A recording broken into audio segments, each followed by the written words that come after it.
sportsmanship. Welcome to Western Boone Junior High School. My name is Abigail Brunty, and as a member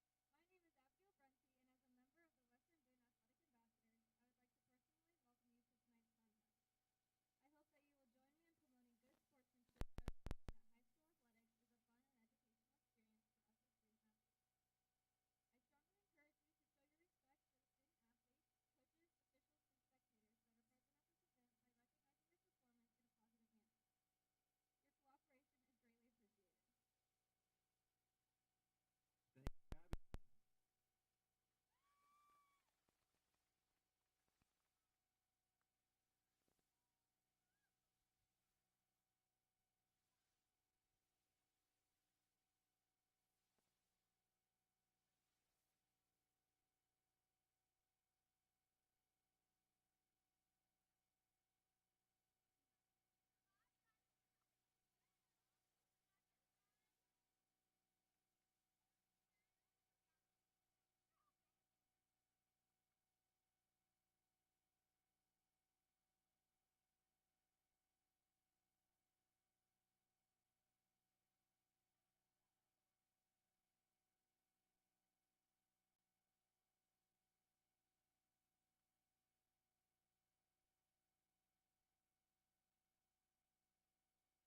WBTV Sports is sponsored by IGH Steel and Home National Bank. Two Sagamore Conference Gladiators clash in the Coliseum of Weibo Field, but there can only be one victor. It's week 4 of Friday Night Lights action in Western Indiana, and a game you can't make enough popcorn for as the 3-0 Western Boone Stars host the 2-1 TriWest Bruins. Hello, everybody, and welcome to the broadcast. Lovely to have you with you on a very cloudy night here in Thorntown, Indiana. I'm Riley Woodall. Right next to me, my partner in crime, Blake Mareth, the guy who has been locking it down for you all, doing an amazing job calling these games this season. Blake, long time no see. Been a minute since we've been in this commentator booth together. Great to be back with you once again to call this huge game. Yeah, well, first of all, I appreciate that. Those are very kind words. And second of all, yeah, it's really exciting to be back with you again, Riley. You're really, really good at what you do. And, hey, it's only because you're great as my partner, man. Yeah. I'm only as good as my partners. It's been a little while since I've done color commentary, so I'm pretty excited to be back at it. Well, we'll get right into it. Head coach Justin Pelly said this week that his team is still trying to find its identity. They are going to have to put it all together tonight to be the very stout and experienced TriWest team. Absolutely. Some of the veterans on this Western Boone team, including guys like Cannon Bruins, and, of course, the new quarterback, Brandon Potter, who's done pretty well this season. These guys are going to have to step up, especially tonight, if they want to beat the TriWest Bruins. 3-0 so far. Had some struggles against Western. Pretty much took care of business last week against the Crawfordsville Athenians. This week, a very big game, and they've definitely got an opportunity, if they can play their best game so far, to knock off the Bruins and get to 4-0. Western Boone coming off a disappointing end to what was an amazing start last year, losing to Danville in the sectional semifinal in overtime. Rowan Durbin, 2 yards away on a 2-point conversion to extend the game, gets stuffed on the goal line and leaves Western Boone shocked and speechless. Blake, from what we've seen from this team so far this season, it feels like they're playing like they've got something to prove. Absolutely. That was a very shocking end to the Stars season last year. And this is definitely one of their toughest matchups so far this year. Maybe their toughest of all as they take on the Bruins here, who are coming off that 56-0 win over Frankfurt last week and who got the win over Western Boone last year, 41-34 in a crazy game at their place. Now Western Boone with the opportunity to host them, try and knock them down to 2-2 and try and give the Stars another win in this conference. And they feel like if they can get it tonight, as long as they can just take care of business the rest of the way, they have a good shot to win the Sagamore Conference this year. As the TriWest Bruins take the field on the far sideline, we'll flip it to that team who also had their season cut short last year by the hands of the Danville Warriors. TriWest dominating win over the Frankfurt Hot Dogs last week. Only one loss on the season to a tough Brebeuf team. A couple big special teams plays given up by the Bruins. Blake, this is a team that has first place in the Sagamore Conference on their minds again this season. Absolutely. They shared with Western Boone. They were co-conference champions last year as they both only lost one conference game. Western Boone's case, of course, was to the Bruins last year. And for TriWest, I believe it was against Lebanon. So they have a lot of key players, though, TriWest does, including their quarterback, Malachi Walden. He had 196 yards last week and 4 touchdowns, versus the Frankfurt Hot Dogs. And they got playmakers on that defense, including Ethan Elzy and Brady Hamstra, who is the leader in this team in tackles. Should be a very exciting matchup. Well, we will head into starting lineups for both squads. We will take a look at it first. I believe that is the starting lineup for the Stars. Locking it down under center at quarterback, junior, 5'10", 160 pounds, Brandon Potter. Last week, 6 for 12, 79 yards, and a touchdown. Tomes and Talbot flank him at the wing position. Bruins behind him.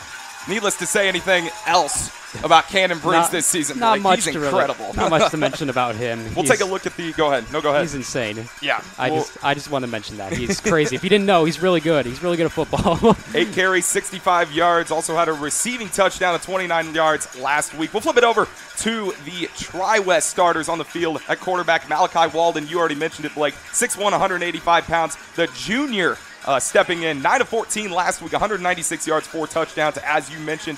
Thaddeus Brown and Noah Lean in the slot. Noah Lean, we talked about a little bit, Blake, before this broadcast started. Kind of flying under the radar a little bit on the season so far. 11 receptions, 137 yards, and a touchdown. He's the team leader for both receptions and yards. And behind him, Derek Reed, the 5'10", 190-pound junior. 2 carries, 13 yards last week, looking to bounce back. And here come the Stars. Nothing better than this, seeing the home crowd go wild every Friday for this Western Boone team. They love the Western Boone football team here. And one of the things, you mentioned Noah Lean for TriWest. I talked to some of the Western Boone football players this week. They were singing his praises. They know last week he had over 70 yards, and even they said that was a bit of a down game compared to what he can do. He is very, very good, and he's very dependable for the Bruins quarterback Malachi Walden. Tomes, Bruins, Talbot, and Markham will make their way onto the field as we got some Max Preps players of the week for you, Blake.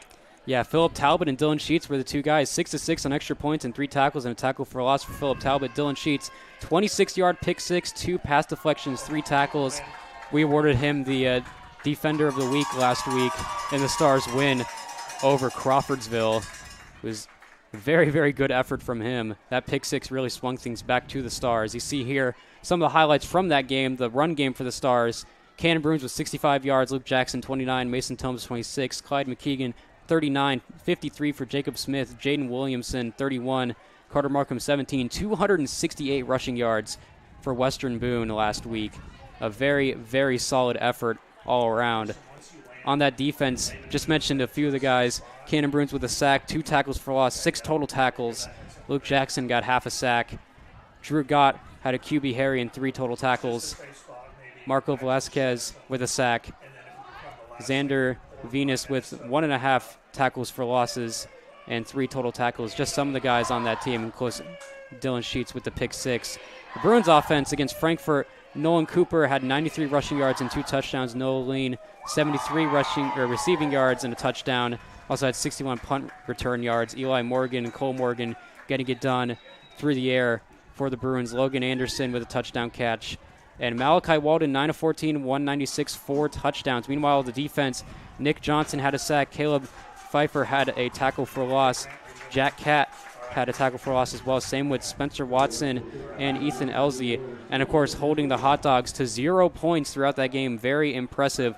They really like to spread it around on that defense. Everybody's making plays. Nobody is trying too hard to necessarily take the spotlight. Everybody's doing their job, and they've been very good so far.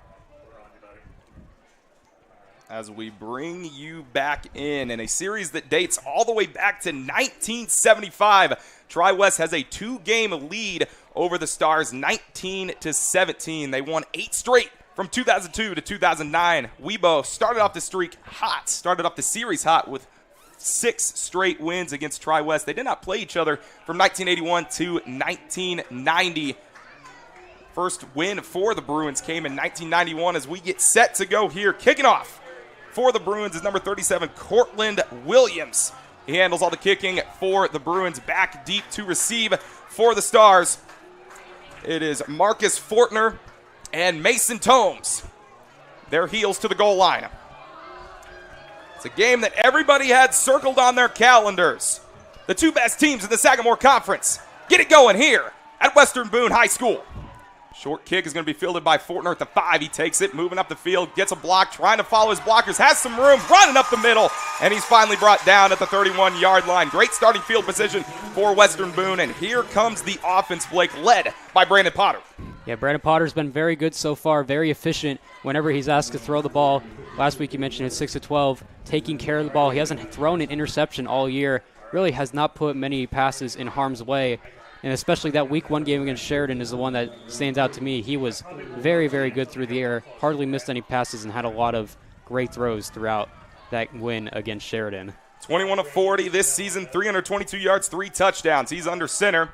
It is Talbot that goes in motion. And they will reset. Ball at the 30-yard line for Western Boone. First drive of the game. They hand it off to Bruins, running straight up the middle. Met immediately. Tackled for maybe a gain of 2 on the play. We'll give it to him, and it'll bring up 2nd and 8.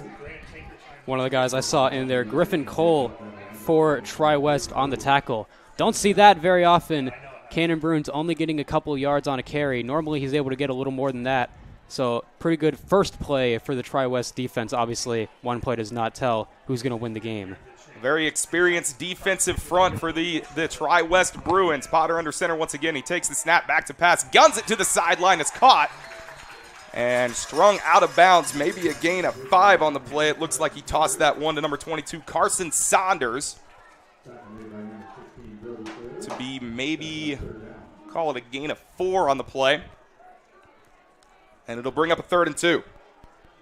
First completed pass for Potter. That's really good for the confidence of the young junior, Blake. Absolutely. Coach Justin Pelly likes to get him passes early on in the game, get his confidence up a little bit. We've seen him throw it even more than Rowan Durbin did last year for the Stars. That's been a big part, starting off early. Tomes goes in motion. Counter run play. Met immediately and tackled for a loss in the backfield. Huge stand by the TriWest defense. And much like the game last year, the Stars do nothing with their opening drive. A loss of 2 on the play, and Webo will punt it away. Max Ward, one of the guys in there for TriWest, the senior linebacker, really just met by a whole host of Bruins, and that's not the best sign to start off for the Stars as they go 3 and out. That's the first opening drive, if I remember correctly, they did not score on. Talbot boots it away. The ball will bounce out of bounds right around the 35-yard line. That's where they will mark it. It flew out of bounds. One of the TriWest defenders actually caught it. Wait and see for the official spot as the officials are walking around. And here comes the Webo defense led by the 5'11", 220-pound senior Blake Cannon Bruins, who has been a 4-year starter at the middle linebacker position for the Stars. He's led the team in tackles his sophomore and junior year, and he led the team in tackles for loss, sacks, and quarterback hurries freshman, sophomore, and junior year. He leads the team in all those categories in the early going this season. He is very, very good, especially as a leader for this team, and always making plays. You can count on him to get into the play on defense and now on offense at the running back position for the Stars. So the Bruins set up shop at their own 40-yard line. The quick handoff is a fake, caught outside.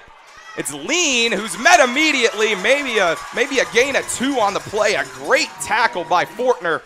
And that's exactly what you need to do, Blake, if you're the secondary of this Western Boone defense. Struggled last year in the passing game.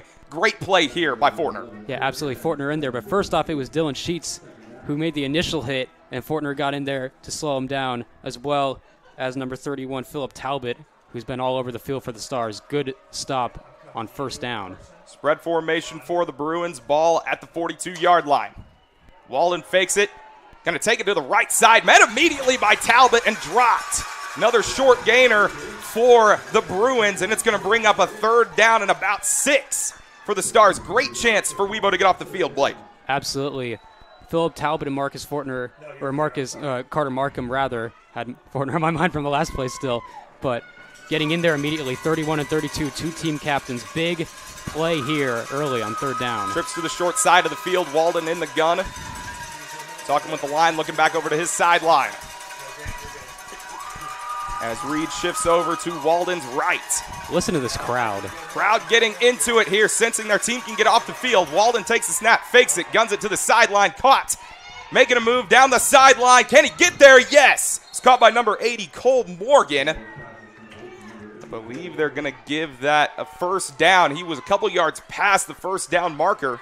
Or are they going to rule him short? They're going to rule him that he stepped out of bounds inches before the line to gain. Yeah, I certainly thought he had it too, but he must have stepped out a little bit early there.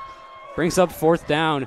And really a pretty good play design there on the throw to Morgan, who had room on that sideline and just not able to stay in bounds. But 4th and 1, it looks like they're going for it. 4th and inches for the Bruins. Walden in the gun. Webo defense ready. Direct snap to Walden. Got some room. Breaks a tackle down the sideline. Blazing speed. Can he get there? Just tripped up by Sheets at around the 7-yard line. A direct snap right to Walden. And Blake, he's great through the air, but the legs on this guy are insane. A great run threat for this Bruins squad. Absolutely. Definitely tricked the Stars a little bit there. Looked like it was going to be a handoff for a second there, but Walden keeps it. Goes down the field inside the 10-yard line. Great play there to set up 1st and goal for TriWest. A 45-yard gain for Walden on the ground. And the Bruins setting up shop immediately. The first handoff to Rita. Backfield, met immediately. Guess who? Philip Talbot coming off the edge. What a good play there by Philip Talbot. We mentioned he was the Max Preps player, one of the 2 Max Preps players of the game for Western Boone last week. He was also one of them the week before against Western. He's been very good all over the field, offense, defense, and as the kicker for Western Boone. Makes a big play on defense right there. Talbot, 20 tackles, 3 tackles for loss, and a block punt this season. The handoff goes to Walden. He takes it himself, spinning around tacklers, and he's in. Touchdown, Bruins. And TriWest strikes first blood on the road. What a drive there. Putting it all together early on, even on the 4th down. Walden has really done most of the work so far for the TriWest offense, on the ground, through the air. He's done it all. He's living up to what we were talking about in the pregame. Gives the Bruins the 6-0 lead. Walden now his 3rd rushing touchdown on the year. Last week, only 2 carries for 10 yards. The Bruins come out swinging with a pass play. Then they go to a run. Then another pass play sets up 4th and inches. And then Walden takes it 45 yards and finishes the drive off with an 8-yard run for 6. It's the extra point try here for Williams, and it's blocked. Philip Talbot again. So the Bruins score the touchdown. They don't get the extra point. Talbot prevents it, and the score remains 6-0. And I noticed immediately on that play, it was a very low snap, very tough to pick up. We'll get the replay right here. This is the touchdown first to Walden. Great run, reading what his O-line gave him and going in for the score. But on that snap for the extra point, it was very low, and it gave the Stars an opportunity to break through, and it was Philip Talbot, kicker on kicker violence right there as he gets the block and keeps it 6-0 for TriWest.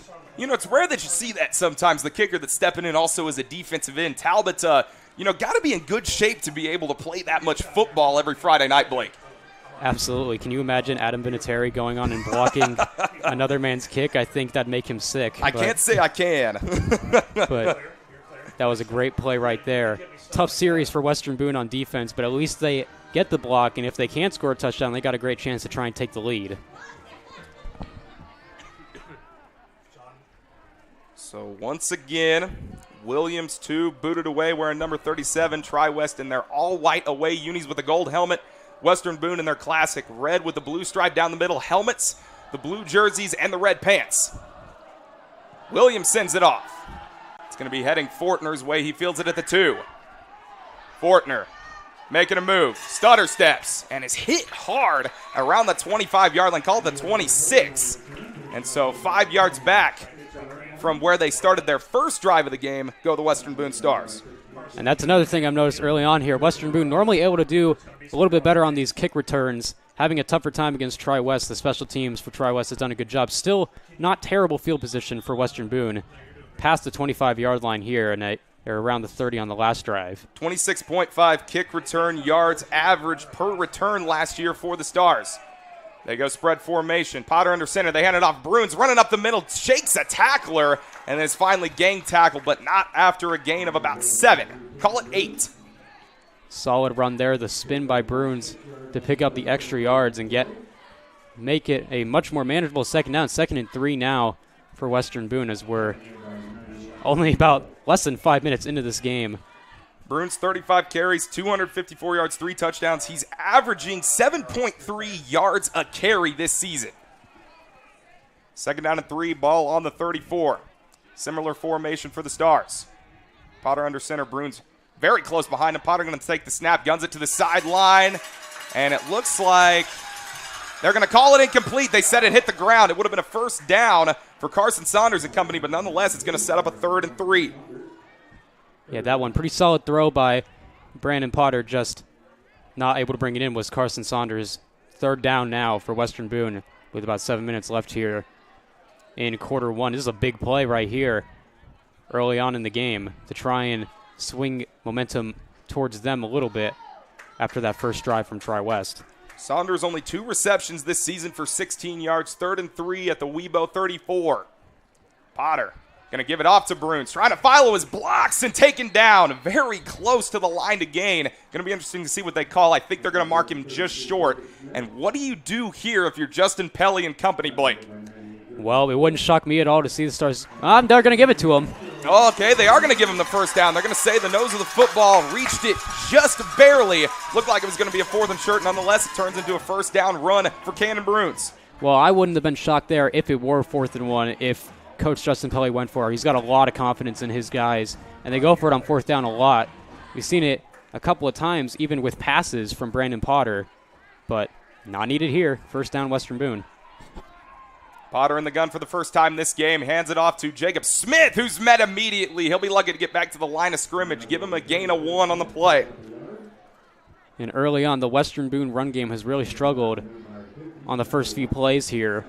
Obviously, Bruins had the solid couple of carries for the first a second ago, but they've been stuffed a couple of times now after just a gain of 1 or 2 yards, something they're definitely not used to. Normally, even on those shorter gains, they're normally able to get 3+ on those, so definitely a little different for the Stars starting out here. A 3 running back system for the Stars this year. Bruins, Smith, and Jackson. Another handoff, and this time going nowhere. I believe that is Smith on the carry. He was stood up immediately, and it's going to set up a 3rd and long for the Stars. 3rd and 9. Yeah, one of the guys who made the hit there was Jack Catt, one of the top defensive players for TriWest, made the immediate tackle. Be lucky if they even got back to the line of scrimmage. And 3rd and 10 now for Western Boone. Couple drives, couple struggles for Western Boone so far. Jack Catt, 3 tackles, 1 tackle for loss, 1 fumble recovery last week in the routing of Frankfurt. Potter in trouble immediately, rolling out to his left, trying to shake a tackle, make something happen, and he's hit and sacked and dropped. Strung out of bounds by Grant Fletcher. And the first 2 drives for the Stars don't even make it to the Bruins' side of the field. It's going to be a loss of 4 on the play. And once again, Talbot's trotting out there for the Stars. What a drive defensively by TriWest there, especially on the rush. The Western Boone O-line really unable to stop the rushers there. Talbot just able to get that one off, calling for the fair catch and sealing it up. I believe that is Lean at around the 33-yard line. I'm going to mark him at the 32. So the Bruins scored on their first drive, trying to add some more points to the board. Very important for Western Boone here to try and get that defense going like they did in the last few games. If you remember last year, Riley, when the Stars and the Bruins took each other on, we were talking about this in the pregame. Western Boone was unable to score in the first quarter. It was 14-0 Bruins, and the Stars did come back and make it a game. But that's part of the reason why the Bruins were able to win, is because they ended up padding that lead early on and never giving it up throughout the game. So Stars got to do a better job to stop them this time compared to last year and get themselves on the board as well. Western Boone didn't score on their first 2 drives of the game last year. No points in the first quarter. Reed bounces it out to the right side, pushed out of bounds by a couple Stars defenders. Gain of 2 on the play. I believe Dylan Sheets was one of them. You saw Drew Gott also there. Correction call out a gain of 7 for Reed, his first positive run play of the game. And it sets TriWest up with a 2nd and manageable. Ball at the 39-yard line, 5:05 to play in the first quarter. Trips formation on the wide side of the field. Bruins trying to get the Stars to jump. No joy. It is Walden in the gun, Reed to his left. Walden. They go to Reed again, and this time going nowhere. I think he lost yards on that play. Maybe lucky to get back to the line of scrimmage. Call it no gain on the play, and it's 3rd and 3. I saw 3 guys in there specifically for Western Boone. Xander Venus, the freshman, was in there. Carter Markham was in there, one of the team captains. And Evan Allen was also in for Western Boone on that tackle. Good play. 3rd and 3. Very important for Western Boone. 3rd down and 3. Walden in the gun. Claps, fakes the handoff, fires a slant over the middle. Juggled, intercepted. It's Talbot trying to go all the way. Sprinting down the sideline. And tackled down in TriWest territory at the 22-yard line. It was tipped by Fortner, intercepted by Talbot. And maybe the Energizer Bunny that this Western Boone squad needs, Blake. Absolutely. I believe Walden made the tackle as well. Just tipped up. You can give a lot of credit on that play to Marcus Fortner, who tipped it up in the air. And, of course, Talbot there for the pick. Big play for the Western Boone defense right there. He said he needed one. Wasn't really sure it was going to be that one, but there you go, inside the 25 of the Bruins. Obviously, best field position so far for the Stars offense. Walden's first incomplete pass is an interception. They're trying to go to the RPO and are denied. So the Stars, with their best starting field position of the game, 1st and 10, ball at the 22. They hand it off. Bruins running right, trying to stay on his feet and not even going down. 2 TriWest defenders on him. I believe he pounced forward, maybe a gain of 3 on the play, so the ball will be at the 19. Hopping on one leg, just trying to get out of that one. Picks up 3 yards there for Western Boone. Trying to get this offense going. Definitely got a big chance with that interception by Philip Talbot. Definitely don't want to have to settle for a field goal here. I believe the Stars, if it gets to that point, would go for it, though. Talbot's first career interception could be exactly what this Stars team needs, and we got our first penalty of the game. That's going to be an offsides. I saw a few of the TriWest defensive linemen jump on that play, and that's a pretty good pickup for Western Boone. Now 2nd and 2. Makes it a lot easier for them. 2nd and 2 with the ball on the 14-yard line. And even TriWest knew that one immediately. That one was going to be called, so Stars got a big opportunity here on 2nd down, trying to tie this game back up or even take the lead. 7 runs to 2 passes up to this point in the game. 3:35 to play in the first quarter. Potter under center. He gives to Bruins running left. Shakes a tackle. Pounces forward and hits the 5-yard line. Going to mark him down at the 5, maybe a little bit before that. Call it the 6. And a first down for the Stars. They are knocking on the door. Max Ward, one of the guys in there for TriWest on the tackle, but a huge play by Bruins to get the first down. 1st and goal now. I think they're going to put it at the 6-yard line. And this is where the Stars have done very well this year. They've always done very well in these goal-to-go situations throughout the years, and especially this year. 1st and goal, ball at the 6. They pitch it out to Holmes. He cuts it back up the middle and is swarmed after getting forward for a gain of about 3 yards, and the ball will be moved down inside the 5 to the 4. Tricking it up a little bit there with the pitch to Tomes. We've seen a few of those. That one only going to get a couple, but when you're this close, you only need a couple. Puts him down to the 3 or 4 yard line. I believe the 3. And Western Boone could very well see them keep it on the ground here, just try and push it in. They normally are pretty good at doing that here at the goal line. Tomes last week, 3 carries, 26 yards, and a touchdown. They hand it off. Bruins running right side, sprinting forward. He's in there. Touchdown, Western Boone. They tie the game with a 3-yard run from Cannon Bruins. Make that his 4th rushing touchdown on the season, and a chance for Philip Talbot, the leg of number 31, to get the Stars back in front, 7-6. Great job there by Bruins. Evan Allen running onto the field for the Stars. They got plenty of time, though. Play clock at about 20. Bruins the snapper, Jackson the holder. Talbot 12 of 13 this season, and he boots it right down the middle. So the Stars score and get the extra point off of the interception from Philip Talbot. Talbot with the block, with the interception, and with the extra point to give the Stars the lead. And here's the touchdown by Bruins. Right up the gut, good blocking, of course.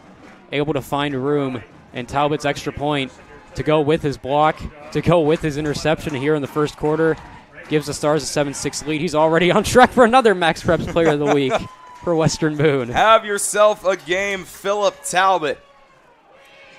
On the season last year offensively, kind of behind some seniors, but he did get the start on defense last year. 27 tackles, 10.5 tackles for loss, 3.5 sacks, 9 quarterback hurries, and a forced fumble to boot. Man, he has just been great on the edge for this Star squad, Blake. Absolutely. He was solid last year whenever he got a chance to play, but this year it's just been up to a whole nother level, and he's definitely one of those guys, being one of the team captains who the Stars rely on a lot on every side of the ball. So very, very important for him to play well, and he's always played very well this year.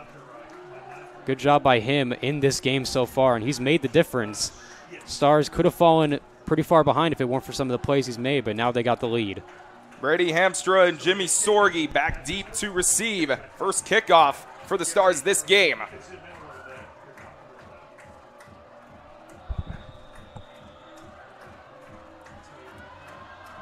Talbot sends it off.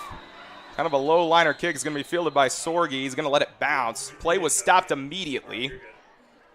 Flag on the play. Thrown kind of where the ball would have been kicked. Maybe a coverage man offsides before Talbot got that one off. Perhaps so, or maybe moving it back a little bit here. So there is a flag on the far side of the field. They backed him up. It's going to be an offsides called on one of the return men for this Stars squad.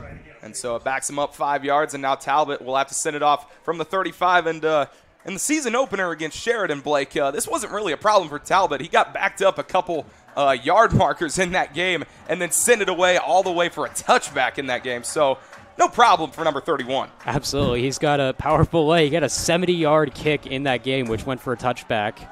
Talbot sends it off. Sorgi feels it at the 20. Sorgi, stutter stepping, cuts back upfield and hit hard and dropped. Number 22 on the play for the Stars. That's Carson Saunders. He brings Sorgi down. And TriWest will set up shop right at the 35-yard line. See how TriWest can respond here against the Stars, who obviously had the interception.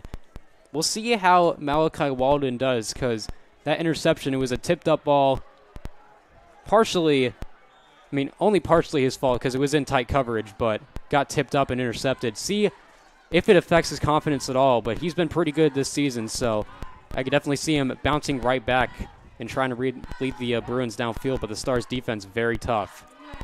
TriWest led the conference in passing yards with 1,349. They've only attempted 2 passes. It's a direct handoff. Running left side is Walden. He's got room. Spins off a tackler and gains about 12 on the play. Make it 13 or 14. And a first down, a yard short of midfield for the Bruins. Yeah, outraced a couple of Western Boone defenders. I believe Cannon Bruins is one of them on that play. Got to the edge and got the first down. A good start for the Bruins on offense, and the Stars seeing some of the troubles they had on that first drive. Want to get back to how they did it on the second drive. I was going to say, off the legs of Walden, they've been very, very successful. 245-8 with the touchdown run and 13. Walden is already knocking on the door of 100 rushing yards this game. Walden flips it out. Caught by number 12 for the Bruins. That's Brown, who didn't have a reception last game. His first reception goes for a gain of 11 and another Bruins first down. Luke Jackson and Marcus Fortner on the tackle here, and we'll get you the replay real quick. Just a quick little short pass, not having to do much right there for Walden. He's looked pretty good so far on this drive. And that was Luke Jackson, who was the primary tackler on that play. Gets him into Stars territory now. Bruins in Stars territory. 1st and 10, ball at the 41. Walden back to pass, going way deep downfield. Got a man, incomplete. He was looking for number 86, Logan Anderson, way deep down the field. Anderson running stride for stride with, I believe that is Fortner out there. No, that's Tomes. It was Tomes out there with Malachi Christie, and it looked like, from our perspective, Blake, Anderson kind of just slipped and tripped on the route. Yeah, absolutely. That looked like just a plain fall down right there. Throw might have been a little out of reach anyway, but unable to keep his feet. He was in double coverage. It was a risky throw. Falls incomplete and gets him to second down for the Bruins. Anderson, 1 reception, 5 yards, and a touchdown. Last week he's got 3 receptions for 18 on the year. Fakes the handoff. Walden sprinting forward, up the middle, shakes the tackle, hurdles another defender, and finally brought down by a host of Stars led by Luke Jackson. And a gain of 9 on the play. Good run again by Walden. He's very shifty. We've seen him jump back out of tackles and then go back forward a couple of times. Saw it on that play. He's been solid, especially after the interception. There was the question I posed, how is he going to respond to that? He's done a good job on this drive so far, getting down near the Stars' 30-yard line now. 3rd and 1 with the ball sitting at the Webo 33. Walden 77 rushing yards on the game so far. He takes the direct snap up the middle, and he will have it on a gain of about 4, and it moves the sticks for the Bruins. Yeah, Talbot on the tackle there, but another good run by Walden. He's done it all so far. This isn't really a team that's super rush-heavy in comparison to how the Stars are, but Walden's done a pretty good job on the ground and gets another first down for TriWest as they get near the red zone now. Walden has proved that he can move with his legs. 23 carries, 144 rushing yards, averaging 6.3 yards a carry coming into tonight. He's by himself. He guns it to the sideline. Long throw out of the reach of Anderson. Yeah, that one a little bit low and a little bit wide. Sheets was in coverage, but didn't have to do much on that one. Just a bit of an off-target throw, and goes incomplete. 2nd down and 10.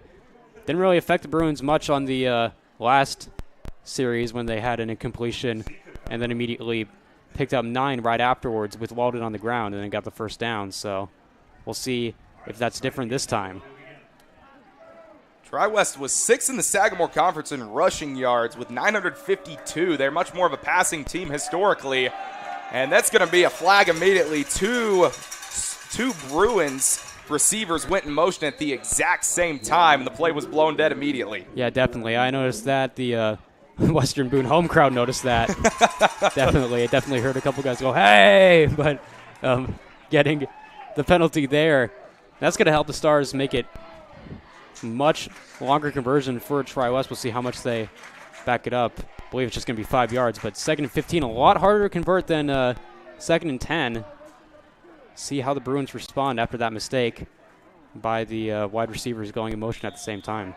2 penalties for 10 yards so far in this game. Western Boone still clean on their end. Walden all by himself. 3 receivers out wide to the right, 2 to the left. 2nd and 15, ball on the 33. Clock winding down, 22 seconds left to go in the first quarter. Walden claps, looks, left, guns it, sideline incomplete. He was looking for his number 1 target, Noah Lean, the 5'10", 170-pound senior on the play. And the initial few throws from Walden, kind of a little bit off target, Blake. Is that a cause for concern for the Bruins? Maybe just a little bit here, but it is early in the game still the first quarter, and they're in this game, which is the most important thing. But a couple off-target throws, you're definitely right, for Walden on this drive. They send Sorgi in motion. Walden takes it himself, sprinting right side, breaks a tackle, moves through defenders. He's not going to get to the first down marker. He will get close. It's about 5 yards off, so give it a gain of 10 on the play. But not enough for the first down, and the Bruins just going to let the clock wind down to 0 here in the first quarter.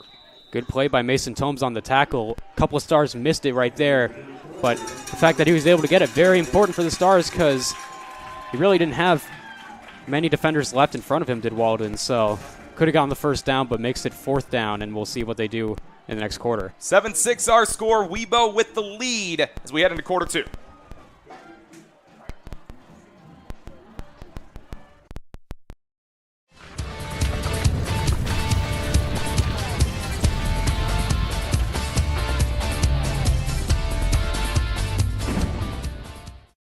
Since 1901, Home National Bank has been part of our community. Through the years, Home National Bank has strived to meet all financial needs of their customers. Home National Bank has 2 convenient locations in Thorntown and Lebanon. The McDonald Realty Group is a proud sponsor of WBTV Sports. Give Matt and the rest of his Talk to Tucker team a call for all your real estate needs. Proudly serving all of Central Indiana with offices in Zionsville. Go with the experienced team. Go with the McDonald Realty Group.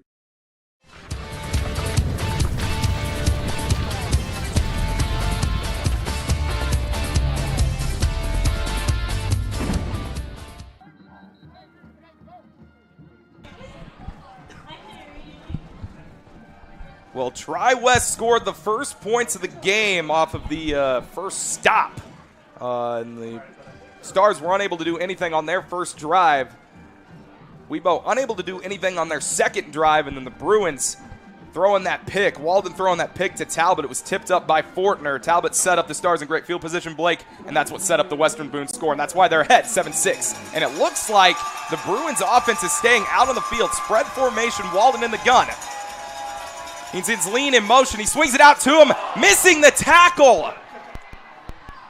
And shaking tacklers all the way into the end zone. Touchdown, Noah Lean. It was a huge missed tackle on the play by Malachi Christie. He was right there where he needed to be. Lean spinning off the tackle and knifing into the end zone. putting TriWest back ahead 12-7. Yeah, heck of a move by Aline there, and that's one Christie would definitely like back. Getting the touchdown for TriWest, and a big play for them when they needed it most, going for it on 4th down. So Williams steps onto the field to attempt another PAT. The first one was blocked. That this one is one too. blocked too. Unreal. Guess who? Talbot again. That's unbelievable. Same guy twice, and it's the kicker twice. And maybe it might be time for the Bruins to consider going for 2 the rest of the game, Blake. Maybe. Here's the touchdown there. Yeah, Christie just unable to make the tackle. There was really nobody in front of him.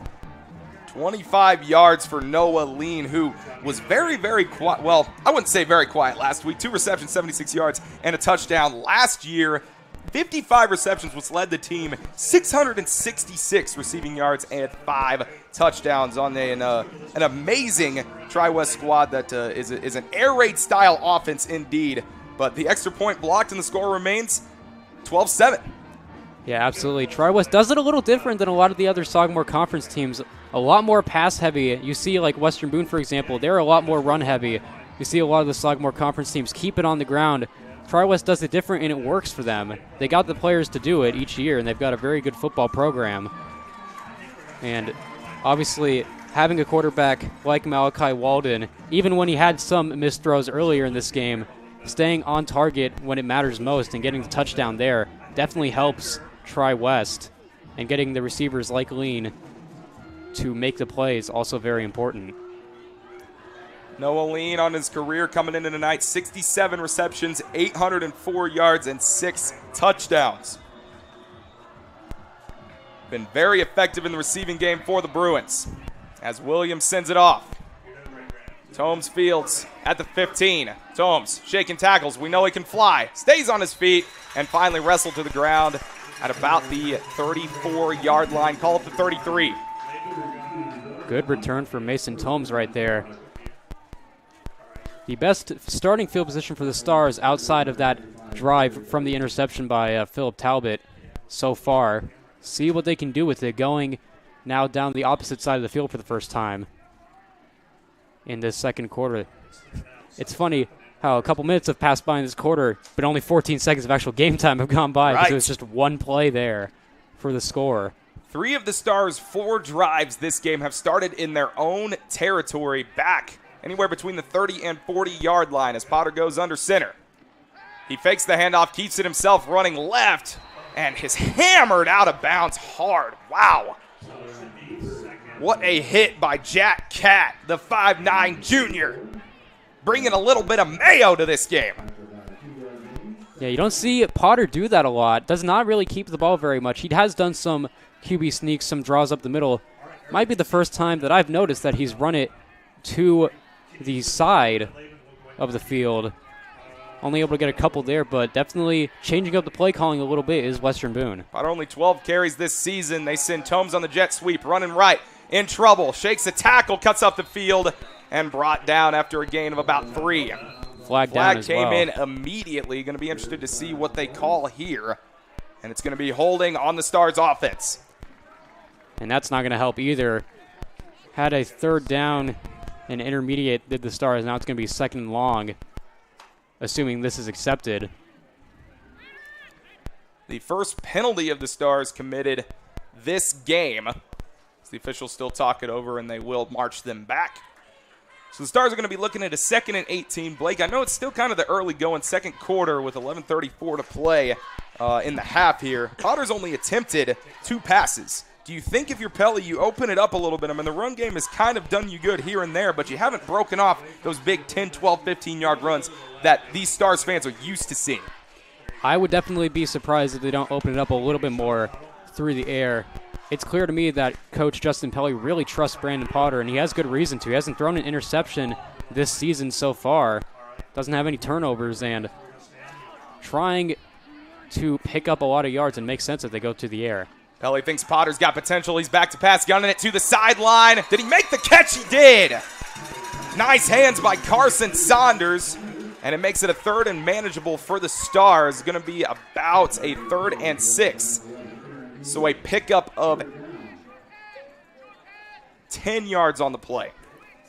We'll make it 12. I can do math. 100%. 100%. There you go. In the pregame, I was talking about I can't do math. I couldn't figure out what 60% completion was, but there you go. Good throw there from Brandon Potter. Best so far of the game. As we mentioned and manifested on cue, as we got our first time out of the game, Justin Pelly talking it over on this 3rd down and 6 play as the Bruins are up 12-7.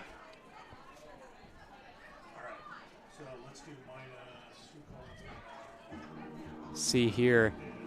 Trying to discuss here what to do. This is a very important play. Again, I know I've said that a few times already, but this is getting very interesting in terms of how Western Boone has done it so far on offense. They've really relied on the defense on that turnover they got earlier.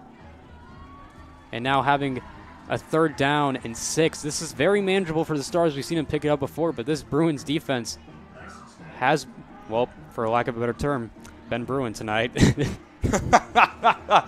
I love it.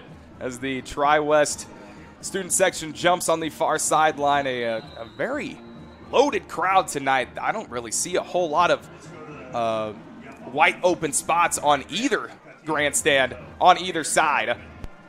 These two teams and these two fan bases, Blake, they know how important this game is. Absolutely. We could be talking about this as the decider of the Sagamore Conference, depending on how things go. Almost was last year. As McKeegan sprints to the wide side of the field, Potter in trouble, is setting up the screen. It's caught. Number 32, Markham, who is going to be tackled right at the line to gain. Officials right now are spotting him maybe a yard short. Looks like a couple yards short, actually. Oh, no, there. Looks like they are going to give him the first down. There we go. Yeah, it was very close. I saw Markham kind of trip over a little bit on the play, but was able to stumble forward and get the first down, so good effort by him. I saw McKeegan was wanting the ball, but Potter decided to keep it in the middle and ended up being a good decision as the Stars get the first down with Carter Markham on the play. And it looked like if they didn't get the first, looked like they were going to get up and try and run a play real quick. Just Markham's 2nd catch on the season as Potter going to get it to the sideline. This time it's caught by Fortner. He's shaking tackles. Tackled down by a host of Bruins defenders, but not after a gain of 14. And all of a sudden, the Stars' passing offense is chugging. Absolutely. Here's the replay right here. Another solid throw from Brandon Potter. This one just quick to the sideline. Get it to Fortner, one of your best playmakers, and get the first down. Get into enemy territory. Something the Stars haven't done a lot on offense, and passing game is working so far from what the Stars have done. See if they keep it that way. Marcus Fortner leads the team in reception yards with 79. They hand it off to, I believe that was Boone straight up the middle. He pounces forward, maybe for a gain of 3. Correction, they're going to make that. It was Jacob Smith on the carry. My apologies, and he pounces forward for a gain of 3. 3 carries for Smith, 4 yards. And, Pelly kind of talked a little bit about this 3 running back system that they run with Bruins, Jackson, and Smith. It's great to keep all the guys healthy, but at the same time, it's kind of a little bit of a stressor on Potter, Blake, to try and mesh with all these different running backs and their different styles. Absolutely. All 3 of them have been very effective. Jacob Smith in relief a lot of the times for Bruins, and Luke Jackson as well. Potter back to pass, gunning it over the middle. Caught! Great catch by Saunders. And he is tackled down at the 35-yard line. A pickup of 20, and it moves the chains. Well, I think Western Boone might have found a formula that's beginning to work for them a little bit here on offense. The passing game has been very effective so far. Another great throw from Brandon Potter, getting it to Carson Saunders in tight coverage, able to make the catch. Good play from the quarterback and receiver. Both juniors and both making great plays there to get the Stars down to around the 25. Gain of 16 yards, spread formation for the Stars. They hand it off. Bruins running up the middle. Stiff arms a defender. And still chugging his legs. Gets all the way down to the 20-yard line of the Bruins. Gain of 8 on the play. Solid run there, and the Western Boone offense is really moving now. Now they're beginning to get some of those gains on the ground, like you mentioned earlier, that they were having trouble getting. The pass game and the running game supplementing each other. It's working very well for Western Boone on this drive. See if they can finish it off as they're finally within the red zone. Talked to Justin Pelly earlier this week, and he said Cannon Bruins has been chopping at the bit to run the ball, and he finally gets his opportunity more this season. They go to the well again with him on 2nd down and 3. And it looks like, depending on the spot, they're going to mark him just short of the line to gain. Call it maybe a 3rd and inches. Yeah, it looked like he bumped into his own man there, Gavin Prickett, one of the offensive linemen there, who has been very, very good for the Stars, just runs into his own man and going to mark it just a tiny bit short. Western Boone with a 3rd and 1.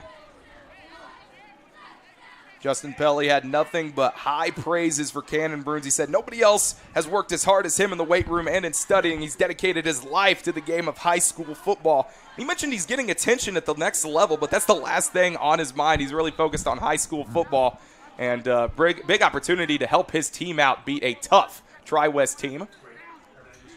Potter gets back set, 3rd down and 1, ball to 17. Bruins, again, trucks over his own offensive lineman. He is going to have enough for the 1st down. He gains 3 on the play, and it moves the sticks for the Stars. Well, if it works, it works. If it works once, try it again. And Cannon Bruins gets it again as he goes over to the sideline now. Maybe getting a little break here. 1st down, Western Boone, big drive inside the Bruins 15, and already a much better offensive effort this year than the one they had last year against the Bruins, where they really struggled throughout the beginning of the game before getting it going late. And it was a similar start for Western Boone this game too, Blake. Didn't score on their first 2 possessions. It was the defense that set that 3rd offensive possession up for the Stars, and they capitalized on it. Tomes goes in motion. They hand it back off to the left side. Tomes kind of front rolls over a defender. It was a great play up front by Peyton Hayes, the nose tackle, 5'10 senior. And it looks like about a gain of 3 on the play. Moves the Stars right at the 10-yard line. Knocking on the door once again. Western Boone doing a great job with all these runs on the ground. You see Mason Tomes getting involved in the run game now. You already mentioned Luke Jackson, Jacob Smith, obviously Cannon Bruins. Everybody's getting a part of it. They're spreading it out. It's really what they needed to do in order to play well in this game. Everybody's gotten the ball so far. 2nd and 7. Hand off to the left side. Couldn't quite tell who that went to. I believe that was Jacob Smith on the Jacob carry. Smith once again. He moves forward for maybe a gain of 3. Call it a gain of 3. His 4th carry of the game. And a 3rd down and 4 coming up. And I wouldn't be surprised at all if Western Boone keeps this one on the ground and doesn't quite get the first. I wouldn't be shocked at all if they go for it on 4th down. Just try and set up an easier conversion for a potential 4th down. But also a 3rd down conversion for the Stars wouldn't be bad in their minds either. Stars trying to answer. Handoff. Bruins running straight up the middle. He's in! Just like that! The Red Sea parted and Bruins gets over to the other side into his end zone and gets his team back in front 13-12. Absolutely nobody in front of Cannon Bruins there. Heck of a play by the Western Boone offensive line and by Bruins himself, of course. Stars back on top. Talbot 1 for 1 on PATs on the evening. Good snap, good hold. Kick is straight through the uprights and good. And Weibo takes a 14-12 lead over the Bruins with 7:06 to play in the 2nd quarter. We got a replay for you, Blake. Yeah, here's the replay. I want to see some of these blocks here because absolutely nobody was in front of Cannon Bruins on that play. Yeah, nobody there. It was amazing. Great blocks from Maddox Gadbury, one of them, and Clayton Unrow, some of the offensive linemen for Western Boone, doing a great job finding the open room for Bruins, and all he had to do, you could have walked in if he wanted to. Instead, sprints in and gets the Stars back on top by 2. Bruins scored the first touchdown of the game for the Stars on a 3-yard run. He scores this one on a 7-yard run. And Justin Pelly, as we mentioned it, Blake, kind of spreading the ball out a little bit, a little mix of run and pass. Absolutely. The Stars offense has had a lot of variety so far tonight. And it's been very fun and interesting to see so far from the Stars offense this year. They've really been able to mix it up quite a bit and let Brandon Potter pass it a little more. The difference that I've noticed, and I mentioned it, between Rowan Durbin and Brandon Potter is definitely see more passes from Brandon Potter this year and more runs last year from Rowan Durbin. So the contrast between the two is really interesting. Both great quarterbacks, and Brandon Potter's doing his part this year and has his team on top in what could be the biggest regular season game of the year so far. Pelly said that Durbin last year was a lot bigger, about 20 pounds bigger actually than Potter. And so, yes, open it up a little bit more to kind of put him in there for the run game. Pelly kind of said, you know, some guys are Indy cars, some guys are NASCARs, to kind of bring in a little bit of a different reference here. And it goes in and out of the hands of the return man, Sorgi, and he lets it bounce out of bounds for a touchback. And pretty good decision there by him after not able to bring it down at first. Just let it go into the end zone, get the touchback. Don't make it any worse there. Get your team the ball at your own 20-yard line. See what you can do.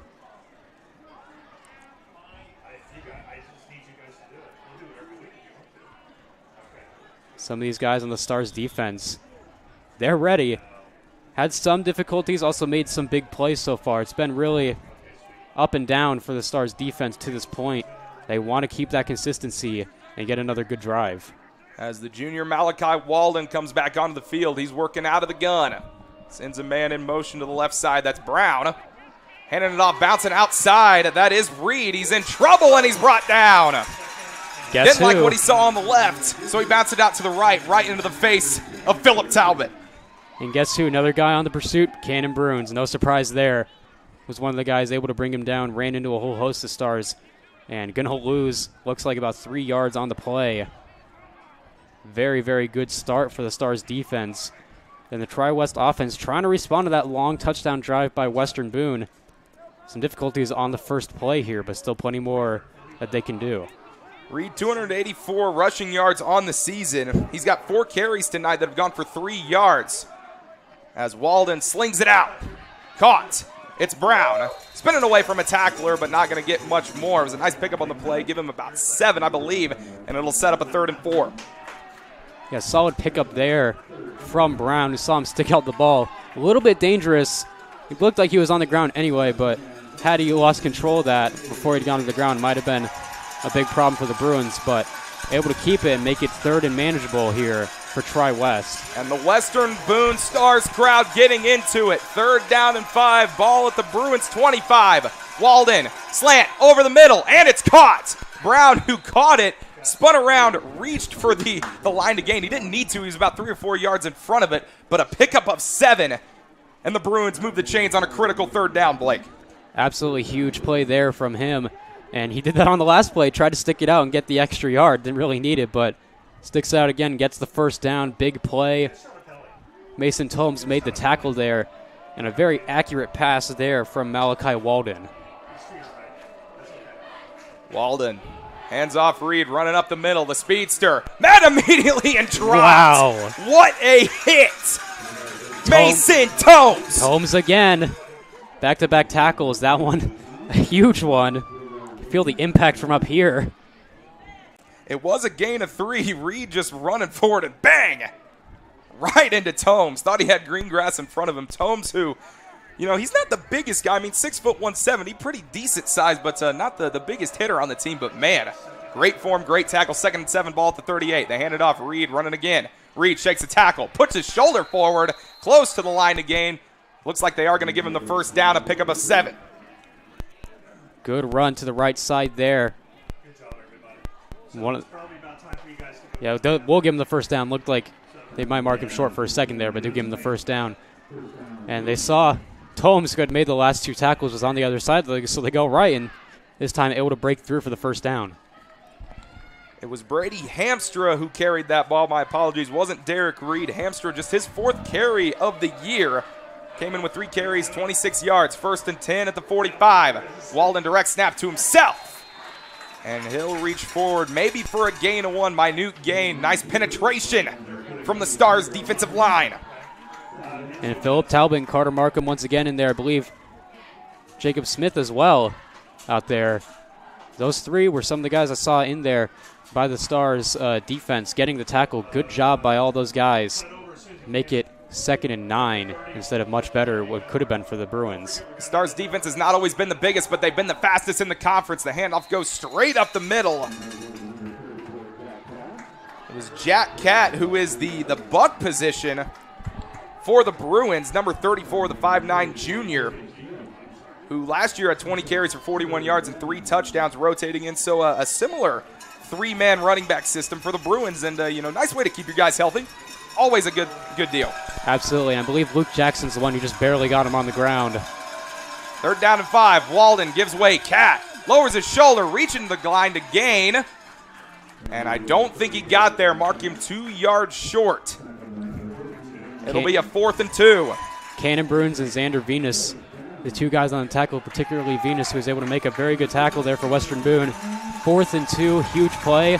Looks like they're going to go for it. Not a huge shocker here. Their offense has been going. Can the Stars get a huge stop? We'll find out. 4th down and 2, ball at the 47. Handoff, Cat again, lowers his shoulder. And it looks like he just got there. Excellent push by the Bruins offensive line.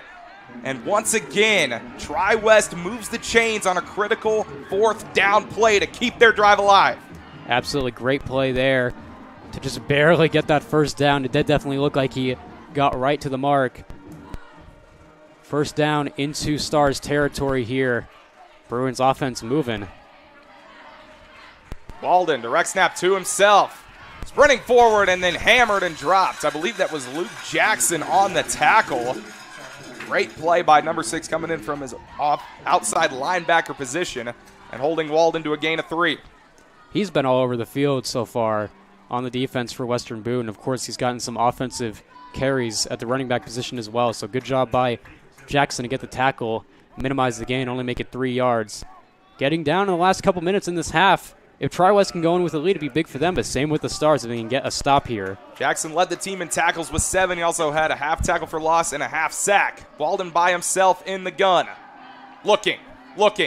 Guns it deep downfield. Incomplete.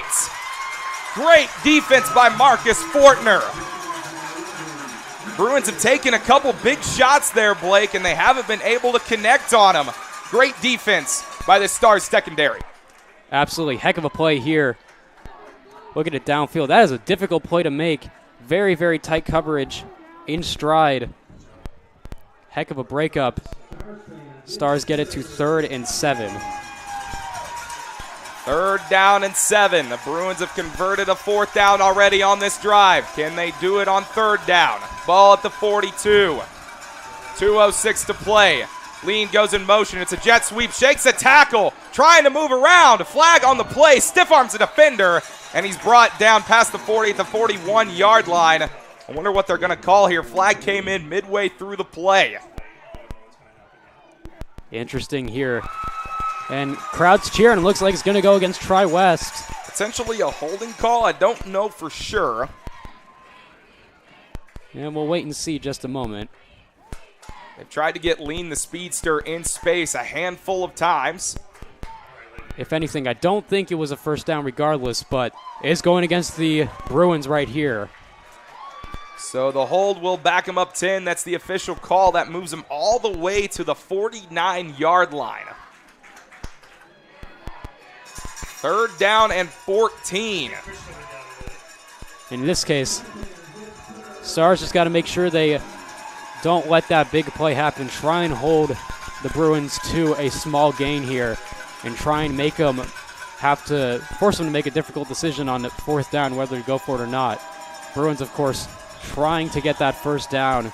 Huge series here with under 2 minutes to go in the half. Walden the junior, can he step up on the road? Deep drop, in trouble, gets it off. Caught by Brown, sprinting, not able to get away from number 32, Carter Markham. He's tackled short. And that is exactly what Western Boone needed to do on that down right there. Markham with the pursuit and making it 4th down and 7 as there is a Bruin on the field. A Bruin down on the field. Can't quite tell who it is, but while they tend to him, we're going to go ahead and step aside here. Okay, I just can't see you.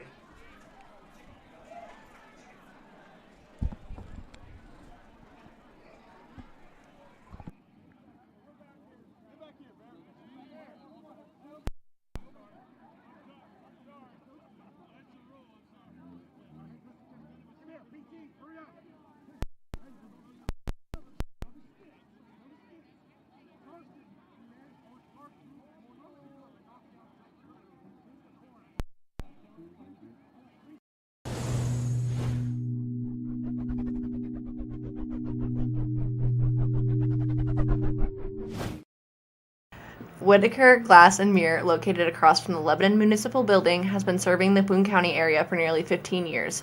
Whitaker takes care of windows, specialty glass, mirrors, windshields, and more. Contact Troy and Janie at 482-1500 or online at www.whitglass.com. Hi, I'm Anita B. from Anita B. Beauty, LLC. I'm a registered nurse, proud WeBo grad, fine line tattoo, and microblading artist. I offer 3-inch fine line tattoos starting at $100. Popular designs include birth flowers, loved ones' handwriting, and custom design work. Additionally, I offer eyebrow microblading. We are located across from the Lebanon Library at the Glow House, where my business partner, Alita Jackson, offers teeth whitening and spray tans. And don't forget to mention this ad to get $5 off your next service. Go! Tragan Gammon, the starting left tackle for the Bruins. He was the man down, the 6'4", 255-pound senior. He walked off the field under his own power. We'll keep you updated on that. 4th down and 7, ball at the Stars 42. Walden in trouble. Guns it, sideline, caught! Another flag on the play. It looks like they might get a block in the back or a hold. The Stars crowd wanted a flag immediately, and they are going to get holding once again on the Bruins. Absolutely. I saw that one. That was, I believe, against Philip Talbot was who it was against. I saw that one. Had to pull him around. It might have been on that left side where Gaiman just went down. And Talbot had the pressure immediately in order to just keep his quarterback upright, having to take the holding call, and it gets rid of that, what would have been a first down reception for the Bruins. Now under a minute here. What do they do?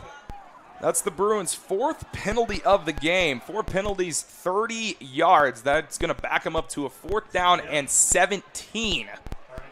With the ball going to be on the 48, and it looks like, pending some trickery here, that Jason Ward is going to send out the punt team. Heck of a stop there by Western Boone when they absolutely needed it most on this drive before the half. See if maybe they want to go down and try and get some more points. They have the time. They have 2 timeouts, and they have 50 seconds. We'll see if they decide to do that, try and go down, kick a field goal, or maybe even score a touchdown. But absolutely huge play by the Stars, and pending a crazy turn of events here, they have a good chance to go into halftime with the lead, which would be a big statement from them here at home that they're in pursuit of this conference title.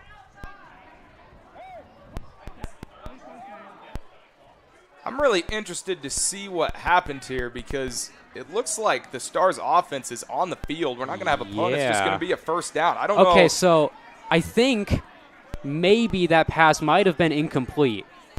Okay. I think. I'm not 100%, but that would make the most sense because this is the spot where they were. So if that is the case, it would be a Western Boone first down because it was an incomplete pass on 4th down. So Justin Pelly, I saw him motioning his arms, and I was a little confused by what he was doing. I think he was saying incomplete. And since it was incomplete, the Stars decided to just take over. Decline that penalty and take over on downs. And that's certainly a smart decision. Put the clock all the way back up to 1:15 as well, as they ran a little bit after that earlier play. An extra 25 seconds, so going to be interesting to see what the Stars try and dial up to get some more points on the board. They still have 2 timeouts. Absolutely. Now they really have time, and they have the field position. First down and 10 at the 42. Potter to the sideline. Caught. Fortner. And that's the perfect kind of play for the Stars to start this drive up on.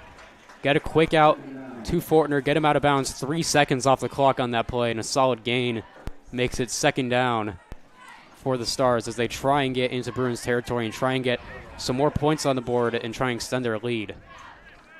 Fortner's 3rd catch of the game. 3rd catch, 3 catches, 22 yards. 2nd down and 6. Ball at the 47. Potter once again going to pass. He's going to dump it off to Bruins. In trouble. Has to shake a couple tacklers. And he's going to go down. He's not going to get back to the line of scrimmage. Going to be brought down, I believe, for a loss of 2 or 3 on the play. And the clock's still continuing to run. TriWest electing to not use their timeout. Neither is Western Boone. Sub 50 seconds to go in the first half. Good tackling there by TriWest. Bring Bruins down. Make it 3rd down and a little less manageable right here. And they're just going to let the clock go down a lot. I'm a little surprised here, but maybe just in case they don't pick up the first down here. 8 seconds on the play clock. 30 seconds left in the first half. And Justin Pelly will take a timeout, his second of the game, or excuse me, of the half, rather. And so talking it over, running it all the way down, not letting the Bruins have extra time on the clock if they do get this ball back on third down. But, Blake, it is 3rd and 6. Potter's only missed one pass. So do you go with the pass play here, take a risk, but if you miss it, it stops the clock and gives the Bruins a little bit of a chance, or you just run it up the middle or run it somehow?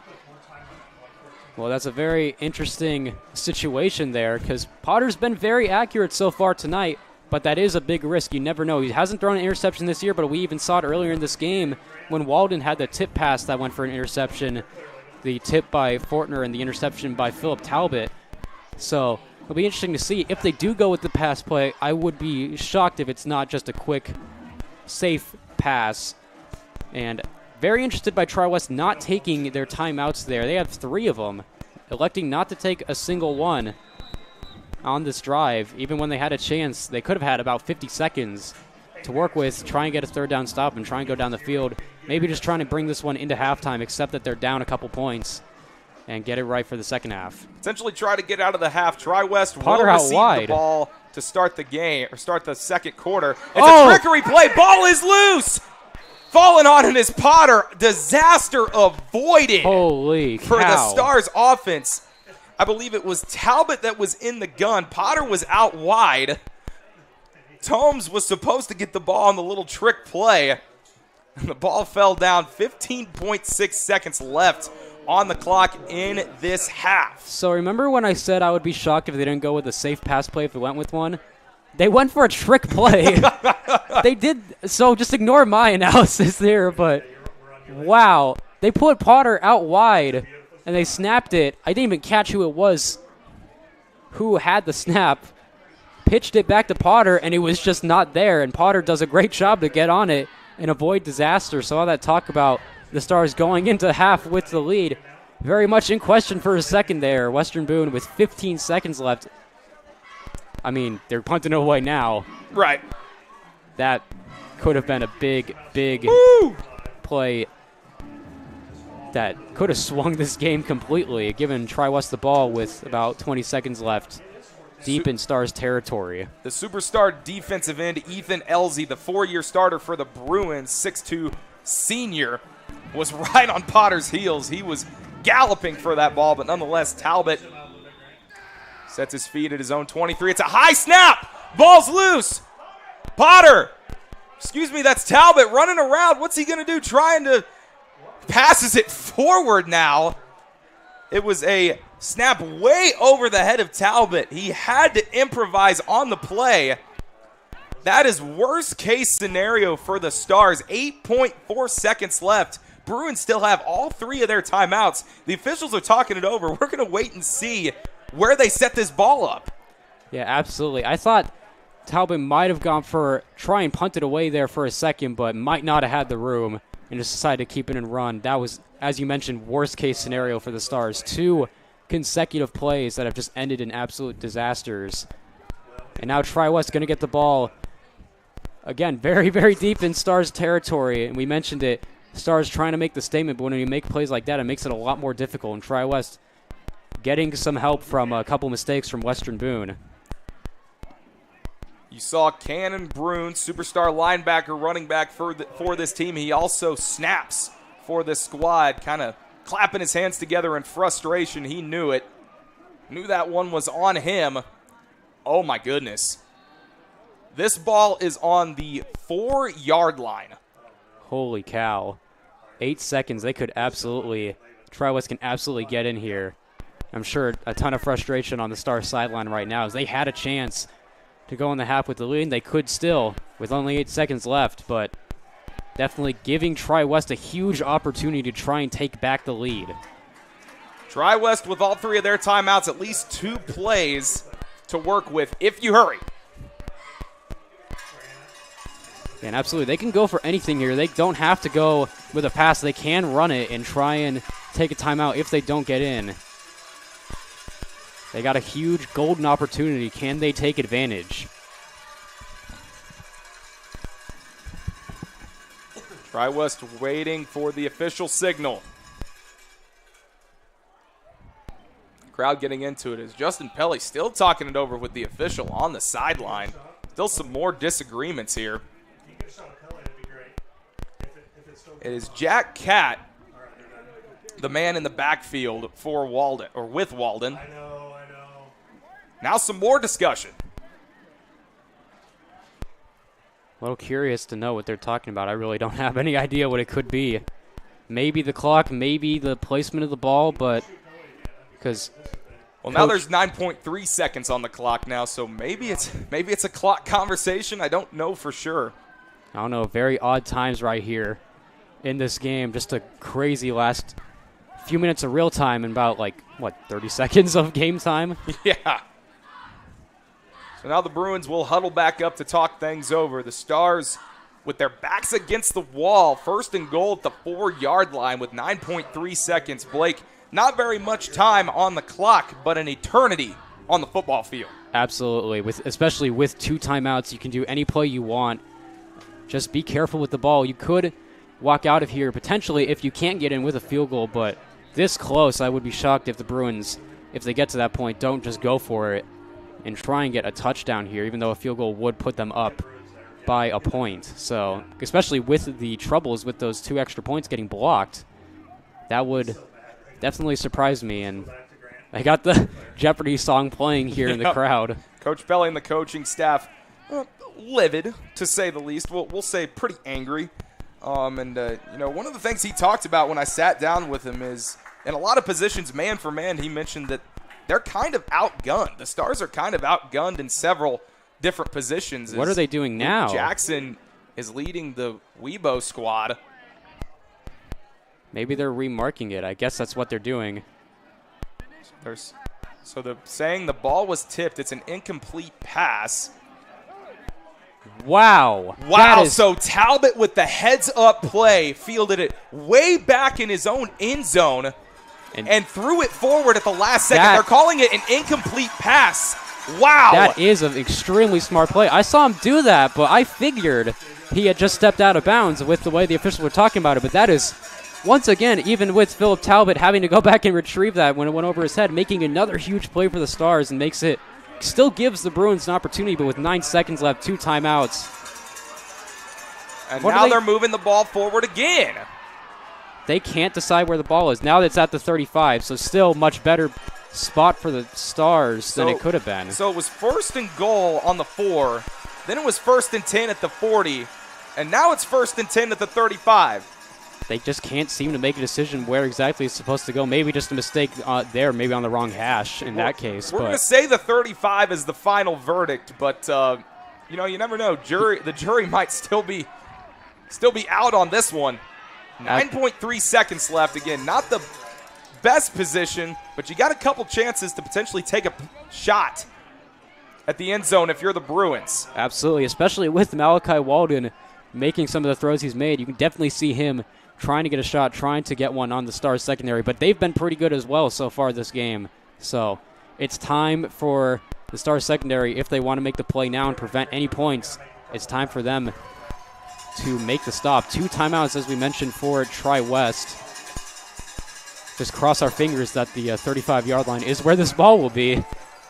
Double deuce Nolan Cooper in the backfield with Walden just behind him. Brown and Anderson out wide to the left. Third time is the charm on the spot there. Walden back to pass. Launches deep downfield. Incomplete. Chasing it all the way was Sheets. He had a couple steps on it, decides to let it fall incomplete, and there is now 4 seconds left on the clock. Yeah, just a pure overthrow there from Walden. Maybe thought his receiver was going to go a little further, but that one went out of bounds on the side as well, so just a bit of an off throw. 4 seconds left. Realistically, definitely could take one more shot if they choose to do so into the end zone, see if they can come up with anything. So the Stars might be saved from giving up their halftime lead, what it could be if with that play from Philip Talbot, the incomplete pass on the messed up snap on the punt. 2nd down and 10 at the 35. Walden all alone. Back to pass. Flag on the play immediately. Play blown dead.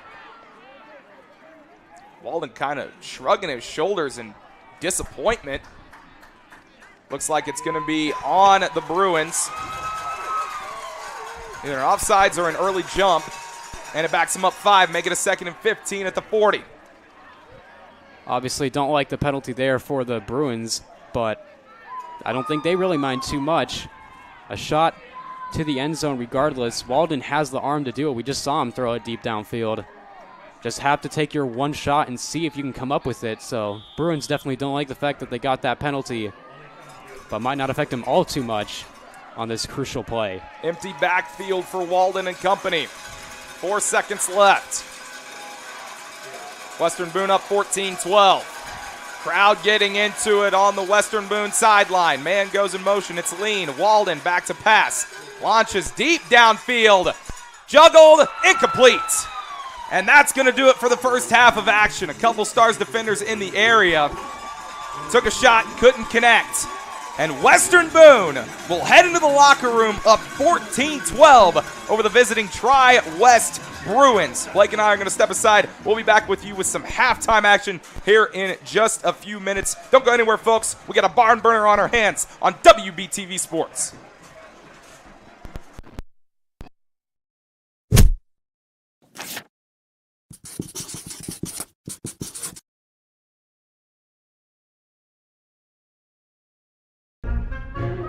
So you're saying I can ask this cat any question? The cat is connected to the computer. You just type in the question, it will read his mind.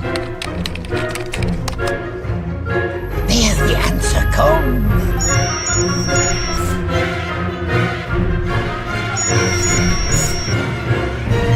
You're the man! I've been looking for this for weeks. Do you need shirts for a school, business, club, or anything else? Give Willie Smith and Smith Tees Screen Printing a call. Smith Tees will give you excellent service with satisfaction guaranteed. Just call 765-436-7930. The Jamestown Lions Club is a proud sponsor of WBTV Sports and the entire Western Boone community. Contact President John Waymeyer at 765-481-7917 for more information on how you can help support the mission of the Jamestown Lions Club. The Jamestown Lions Club, a great place to call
IGH Steel is a local family-owned company that provides all of your metal cutting, powder coating, fabricating, and even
14-12, our score on the Weibo Stars scoreboard in favor of the Western Boone Stars. A back-and-forth game up to this point. Very, very competitive, coming down to the wire.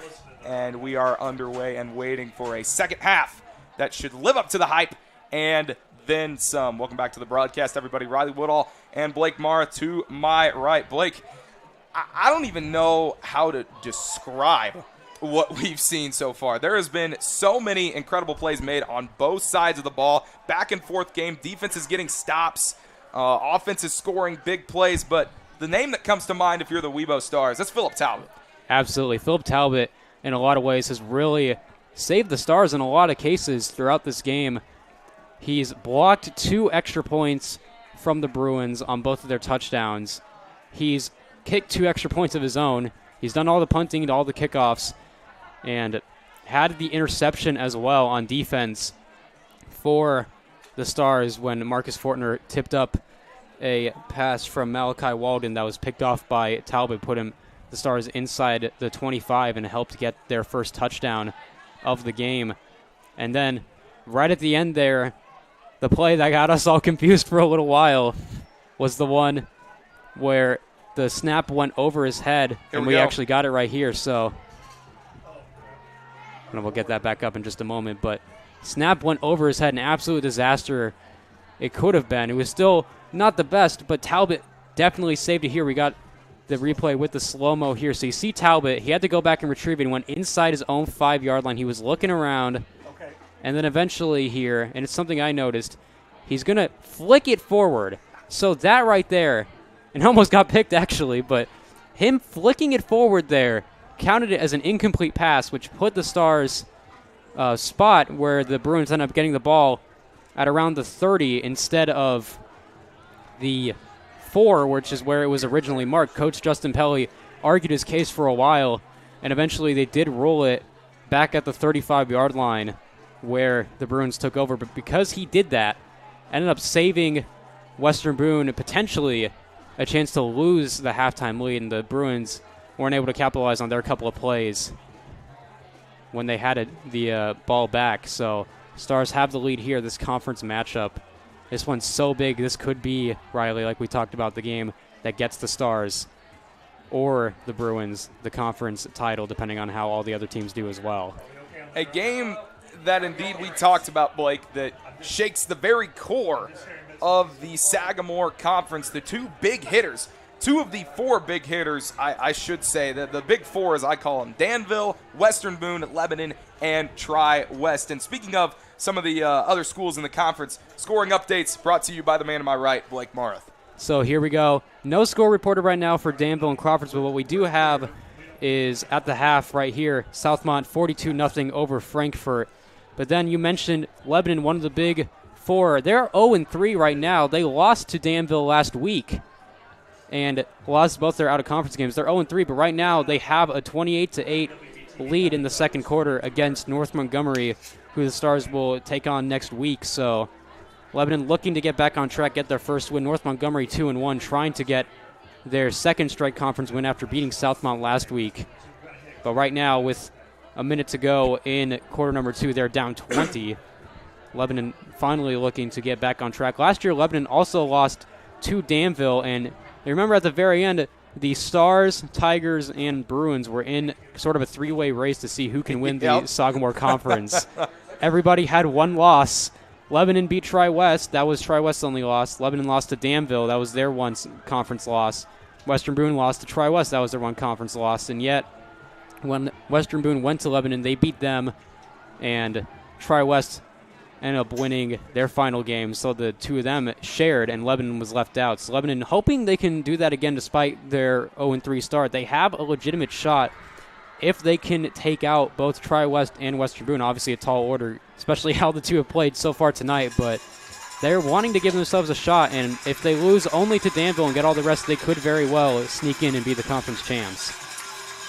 This is the 5th meeting between Justin Pelly and Jason Ward. Pelly in his 11th season as head coach, the 7th head coach in school history. 97 wins, 31 losses in his career, the second most wins in school history. And obviously, enough said. 2018 to 2021, the stretch of greatness, back-to-back-to-back state championships. A lot of doubt in that kind of that 2020-2021 season, Blake. You know, they were down in numbers, down in a little bit of skill set and size. A lot of people, after starting the season 1-3, a lot of people were kind of doubting if they were going to be able to make it the Triple Crown and get that third state championship, but they were able to. And you know, now obviously the rule having to bump up to 3A and trying to get back on that pedestal. Pelly is 2-2 at home against TriWest, 2-4 on the road against the Bruins. But it's important to note, and I want to mention this, 6 of the last 10 games that have been played between these two teams have been played at TriWest. Yeah, that's definitely helped TriWest a lot with that home field advantage over Western Boone in a lot of those matchups. And especially, you mentioned Coach Justin Pelly 2-4 on the road against them, 2-2 at home, so a little better at home. Having that home field advantage tonight looks like it's helping out the Stars as they have the lead. And obviously just trying to do all they can to put this one out of reach in the second half, but an uber competitive matchup, one of the best ones we've had the last couple of years here on WBTV Sports for sure, at least based on the first half. Stars thinking they want to try and make this more like their game against Western last year. I believe it was the first game you and I called together. Yes. Where that game, it was 22-all at half, and Stars scored 22 unanswered and won it 44-22, and really just ran away with that game at the end, hoping they get a repeat of that and not a repeat of what happened last year against the Bruins, where it was a very close game at half, and they came up just short in their pursuit for the comeback. So this second half could be the most important half of football these two teams play in terms of both their conference and also overall implications, and most importantly, those bragging rights. Very, very important. Last year, TriWest won 41-34. TriWest only has 12 points on the board. As we head into the third quarter of action, also want to shout out the head coach for the Bruins. That is Jason Ward, entering his 4th season as the head coach, 5th if you count the interim year that he had in the 1920 season. He took over after the Tyler Bruce scandal, and has really done a great job in moving forward past that black mark on TriWest football history. He's the 7th head coach in school history, same as Pelly. He was a defensive coordinator for TriWest for almost 2 decades. He coached the 2003, 2004, and 2014 state championship winning teams. He also brought on Tony Highland as the OC in his time as he moved up into the head coaching position. Tony Highland spent 4 years as the Danville offensive coordinator. And Blake, we know with Danville how explosive that offense can be.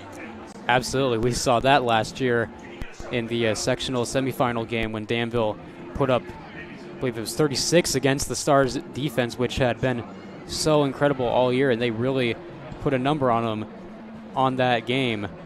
And Danville's another one of those teams, don't have the score against Crawfordsville. If they can get the win there, it would put them in a very good position as well. They'd be 2-0 in conference. And they're a very good team as well that we haven't talked about a lot, but they're definitely in the mix as well. Still have to play against TriWest and Western Boone. But beating out Lebanon was a huge deal for them last week. They squeaked that one out by a couple points and able to get that win. If they can get it today, they'll be 2-0 in conference, and they'll have a lot of opportunities in front of them. Speaking of undefeated in the conference, these two teams are 1-0. TriWest 56-0'd, shellacked Frankfurt on the road last week. Meanwhile, for the Stars, they won 42-14 here on their home turf against Crawfordsville. One team will be 2-0, leaving this encounter. The other will be 1-1 and shape up the seasons for both. And the destinies and fates of these two teams potentially being decided in the next 24 minutes. Western Boone 14, TriWest 12, and Talbot will send it away. Third quarter underway. Fielded by TriWest at the 10. Has some room, breaking tackles. Number 21, Jimmy Sorgi, got room. Bursting forward down in past the 45 all the way to the 47-yard line. The best return of the game for the Bruins indeed. Setting up in great field position. Absolutely great run here. He's been waiting to get a couple of these. Some of these he's had to be just absolutely beside himself that he hasn't gotten a little more, but a really good job there getting near midfield. It was Malachi Christie, who finally made the tackle for Western Boone, was the guy who got him. And if he hadn't made that tackle, could have been much worse. Nobody was in front of Sorgi there, so big play by Christie, but down inside their own 45 is TriWest now. Sorgi only one return on the season for 89 yards. It did go for a touchdown. That was last week. They handed off up the middle to Reed, not going anywhere. Jacob Smith, there he is. Once again, had a couple big plays so far. Only going to, if anything, get maybe one, but I think they're just going to put it right back to the original line and speak 2nd and 10. Was Cooper's first carry of the game. Nolan Cooper goes for 0 yards, and it's a 2nd and 10. Ball at the 46-yard line.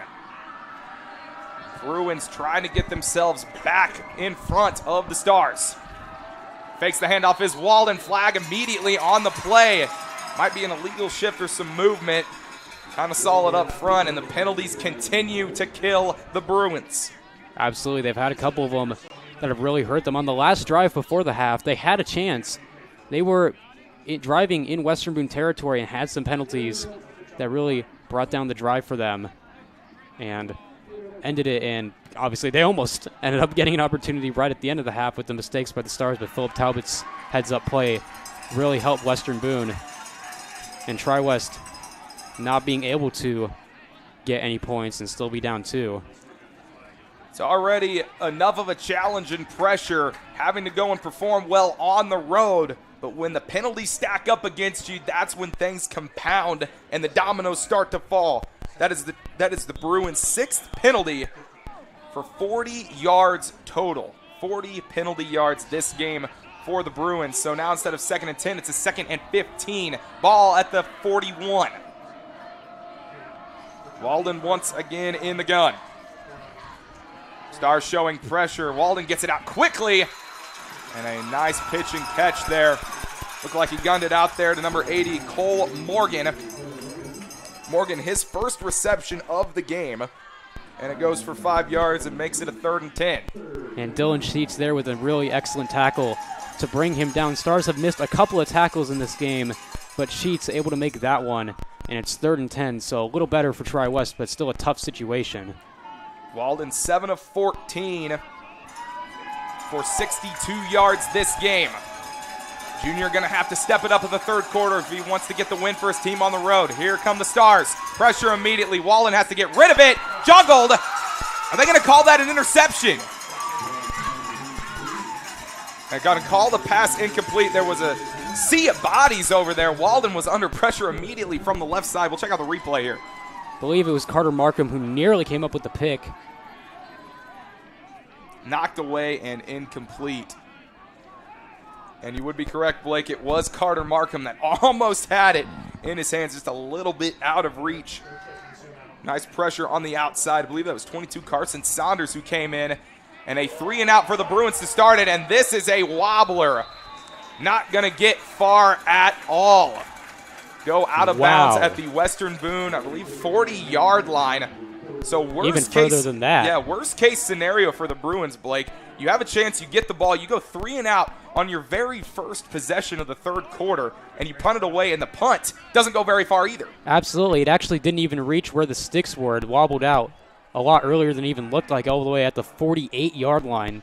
Might as well have just gone for it at that point if you'd known that was going to happen. And it's yet another drive where TriWest does not get any points. They have not scored since quarter 1. They've had a couple drives where they've been able to go down the field, just no points since that first quarter. That second blocked extra point by Philip Talbot, they've not been able to capitalize ever since then. So the Stars take over, 1st down and 10, ball at their own 48-yard line. Potter under center. They give way to Bruins, who's hit immediately. The backfield stays on his feet. Is able to chug forward for a hard-fought gain of 1 yard. There you go. Could have been a loss of a couple, but Bruins able to do what he does best and just carry defenders with them. 2nd down for Western Boone now.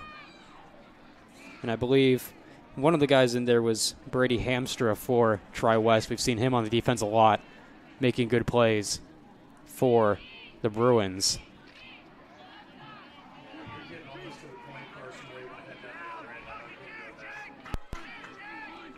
10 carries, 42 yards for Bruins. Pitch outside to Tomes, shakes a tackle, has some blazing speed, and gets tackled around the 45-yard line. That's where they're going to mark him. And a pickup, see here, of about 6. So it will be a 2nd and 8, or a 3rd and 8, rather, excuse me. Big play there. Make it 3rd and very, very manageable for Western Boone. Get the replay real quick to you. You see Tomes, there was a missed tackle here. He was able to get through and slip by.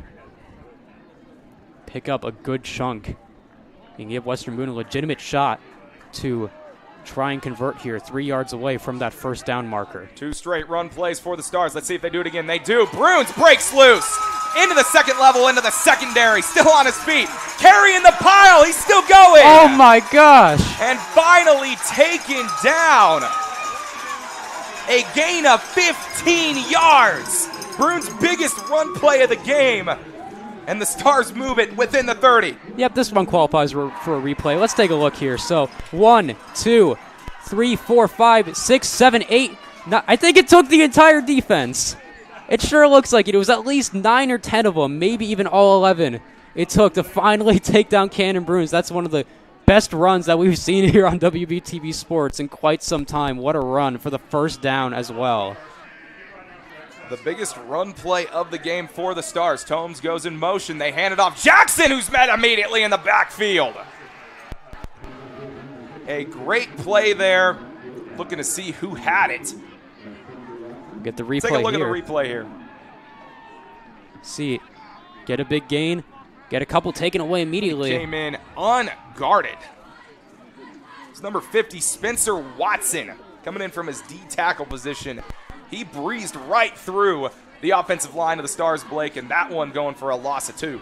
And absolutely a big job there. Quiet the Stars crowd a little bit after that big play by Bruins and make it a lot more difficult. 2nd and 13 now. 2nd and 13. Potter, slant over the middle, juggled incomplete. He was looking for Carson Saunders. Well covered by the TriWest secondary. And it'll bring up a 3rd and long for the Stars. Yeah, that one a little bit high there. Risky throw. Had it been tipped a different way, might have been picked off. Saunders unable to haul it in. It was a high pass. Really difficult to bring in incomplete. 3rd and 13 now for Western Boone. And I'm really curious what they're going to decide to do here. If they're just going to try and pick up a few. And maybe they could kick a field goal. They could try and go for it on 4th down, or if they just try and go for the whole thing right here. Potter 7 of 9 to this point in the game, 53 yards. Potter fakes the toss. In trouble. Hit as he throws. Ball loose. Picked up. Incomplete. They're going to blow the play dead. They're going to say it's an incomplete pass. It certainly looked like it as well. He had his hand going forward. He had the untouched blitzer on his blind side. It was Max Ward, the inside linebacker, that had it. Hit as he threw it. And, man, Ward wants that one. He's thinking the play wasn't going to be blown dead. It was Griffin Cole, I believe, with the pressure on the outside. And, we haven't talked about this yet, Blake, but the defensive ends on this team are just remarkable. You got Ethan Elzey on the left side, who in his career, 154 tackles, 8 tackles for loss, and 15.5 sacks. They've been very, very good. And to this point, not a ton of noise, but they've done enough throughout this game to keep it close. That a big play right there. And I saw it immediately.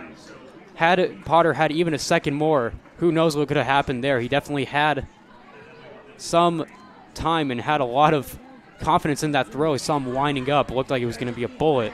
But the quick pressure makes it incomplete. You mentioned it by Griffin Cole. 4th down and 13. What do the Stars do here? So deep in Bruins territory, but maybe not deep enough. I mean, Talbot has the talent and the cannon to certainly punt this into a specific spot and get it to go short for the Bruins to have to go the length of the field to drive down and score. But, absolutely right. It is 4th down at your own 31-yard line. Not necessarily the best spot to try a punt in this situation. 7:23 left to play in the 3rd quarter here. Webo still with a 14-12 lead. See what Justin Pelly and company draw up here. This might be the most painful type of situation for Justin Pella. You see, it's brownie time. You see the crowd there. Actually have that visual representation with our sideline camera now. And it's construction night here at Western Boone. The student section wearing all kinds of construction gear. The cheerleaders tossing up brownies. And free brownie, Blake. Come on, there's nothing better than that. As the offense stays out on the field, 4th and 13, ball at the 32. Probably the biggest play of the game if they snap it. They do. Potter, back to pass. With time. Lets it go. Incomplete. Wide receiver not in the area at all. Potter just had to get rid of it. Pressure was picked up decently well by the offensive line of the Stars. But nonetheless, the drive stalls for Western Boone, and they turn it over on downs. Obviously an extremely difficult decision by Justin Pelle. The spot on the field where they were, obviously 4th and long, do you go for it? Obviously they end up doing it. If they punted it, it might have been difficult, might have just given it back to the Bruins at their own 20 anyway. And field goal, not really an option with how far away they were. So definitely understand the decision by Coach Justin Pelle. Bruins do just get it at the 31 instead of the 20, so 11 yards better, but not a massive risk for Coach Pelle and the Stars as the Bruins get it back. The big 15-yard play run by Bruins negated after 3 incompletions. As the Bruins take over, it's a pitch to the outside. Trucking over defenders is Reed. Oh, my goodness. What a run by the junior. Absolutely. Had a couple of potential tacklers he just pushed to the ground.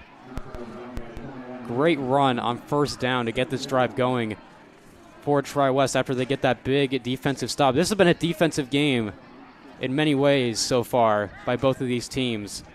And TriWest with that defensive stop get it back for their offense in the big play to make it 2nd and 5 to start it off. That run goes for 5. Walden, direct snap. Pushing forward. Takes the pile with him a little bit. Gains about 3. The Bruins facing another 3rd down. This one 2 yards out. Definitely would expect to see them go with another run there, but of course I said something about that earlier about the Stars having all the security in the world about going in the halftime with the lead, and it almost changed. So maybe don't listen to me, but I would be a little surprised if they don't go with the run here. It's been working, but you could also see Walden try and sprint it out and maybe fake it. Walden up to this point, 11 carries, 97 yards. He's been the go-to man, the leading rusher. They do give it to him. Takes the snap himself. Got Makes it. the tackle and then goes down. Wow. Guess who? The man we've been talking about the entire time.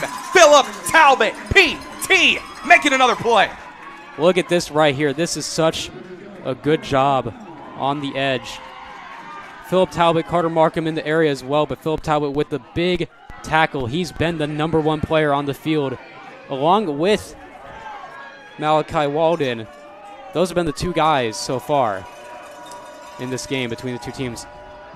So 3 straight drives from both teams with no points. It's a low liner. Nice fielding there by Tomes. He picks it up the speedster. Gets forward for a gain of about 7 yards. He kind of just picked that up off the first bounce. Sorry, that was Sheets who picked that up and took it.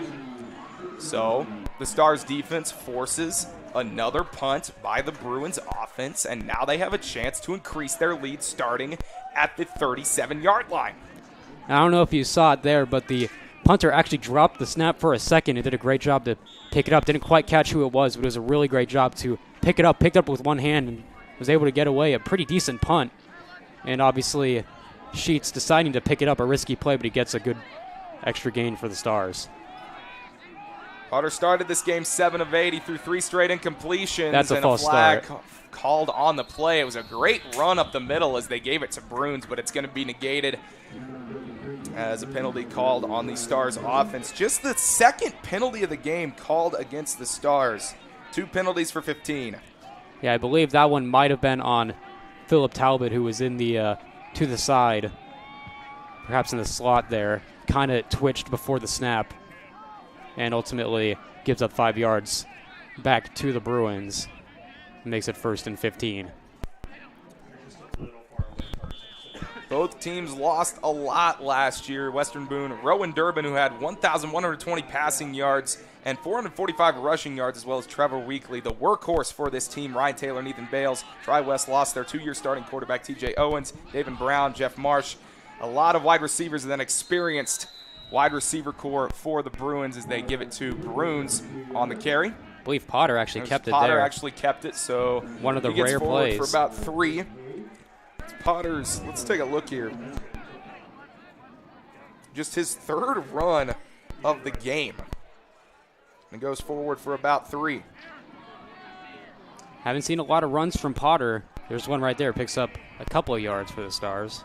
Make it 4, 2nd and 11, ball at the 36 of Western Boone. Potter to the sideline, tipped. Are they going to say it hit the ground or not? I believe they're going to call it a catch. Great heads-up play there from Marcus Fortner. Moves the Stars into a 3rd and manageable 3rd down, and I believe it looks to be about 7. Good play by Fortner to prevent any potential disaster and also pick up a few yards for the Stars. 3rd down and 7, though. They have struggled at times on these 3rd and longs throughout the game. Trying to convert one here. Only about 16 minutes left in this game in this huge matchup. And there's the play. Potter in trouble. Dumps it off to Tomes, who's not going to go anywhere. He's hammered. Lucky to get back to the line of scrimmage. He's going to lose a yard on that play. And it brings up a 4th down and 8. And now the Stars will punt it away. Wait, one of the guys I saw in there was Ethan Elzey for TriWest, the senior, one of the many tacklers there. Brings him down. Stars have to punt this one once again. The last snap went over Talbot's head, hoping for something different this time. He gets it cleanly and sends it away, and this one is a boomer. Fielded by Lean at the 23. Lean got some room, and he's finally taken down at the 39-yard line. Lean, the speedster, gets an extra about 10 yards for his team, and the Bruins will set up shop with 10 yards until they get to midfield. Big play there. Talbot with a great punt, but Lean able to get those extra yards. Good field position once again for the Bruins, but we mentioned it, have not scored since that first quarter where they had 2 touchdowns, and ever since then they've kind of gone quiet on offense. They've been able to move it, but not able to put it in the end zone. So time for the offense to try and give it another go and try and go back on top. TriWest was the best passing offense in the Sagamore Conference a year ago. In total, they had 2,150 passing yards. Kind of been quiet tonight. Ball's tipped up. Almost intercepted. Bruins was trying to baby basket it. Just a couple steps off. Kind of tipped up at the line. Great work, great penetration from this Stars defense. And it brings up 2nd and 10. Yeah, that could have been a big play right there for the Stars. Had an opportunity, but tip did not quite go their way.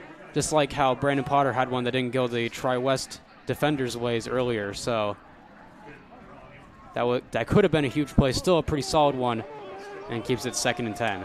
Walden 1 for 2 in this quarter, only 5 yards. He fakes the handoff, sprints out to his right, got room, dumps it off. One-handed catch dropped. Trying to get it in the cradle was Nolan Cooper out of the backfield, unable to reel it in, and 2 straight incompletions have the Bruins staring at 3rd down and 10. Once again, very solid job by the Stars. Had people all around him. Cooper unable to bring it in, incomplete. 3rd down and 10, 3:20 in this quarter. Up 2. Stars wanting to get this stuff on defense. And this is absolutely a huge opportunity for them to do so once again. Walden trying to stamp his name in the hallowed halls of the previous quarterbacks of TriWest, TJ Owens, Kai Ross, Luke Robertson. In trouble immediately, lofts it up, intercepted again. It's Talbot under pressure. He's going to go. Holy cow. PT to the crib. Touchdown, Western Boone. Unbelievable. Marco Velasquez got the immediate pressure and forced the errant throw, the interception, brought all the way back for the touchdown. And Philip Talbot absolutely on his way to being the Max Reps player of the game once again. My goodness. 2 interceptions, that one a pick 6. Talbot came into tonight with no interceptions to his name as a Western Boone Star. He has 2. The game of his life. PT is putting it all out there on the line, and he's out there once again to attempt the extra point. 2 for 2 on the game tonight.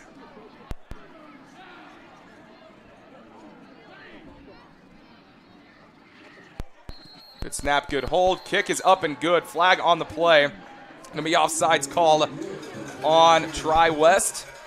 Probably going to decline this penalty and let the PAT stand. We'll see. Conversation going on here. I actually heard for a second Mike on the field, Coach Pelly. I couldn't quite tell 100% what he said, but okay, so they're going to go ahead and redo it. So the penalty is declined, and they will reattempt the PAT.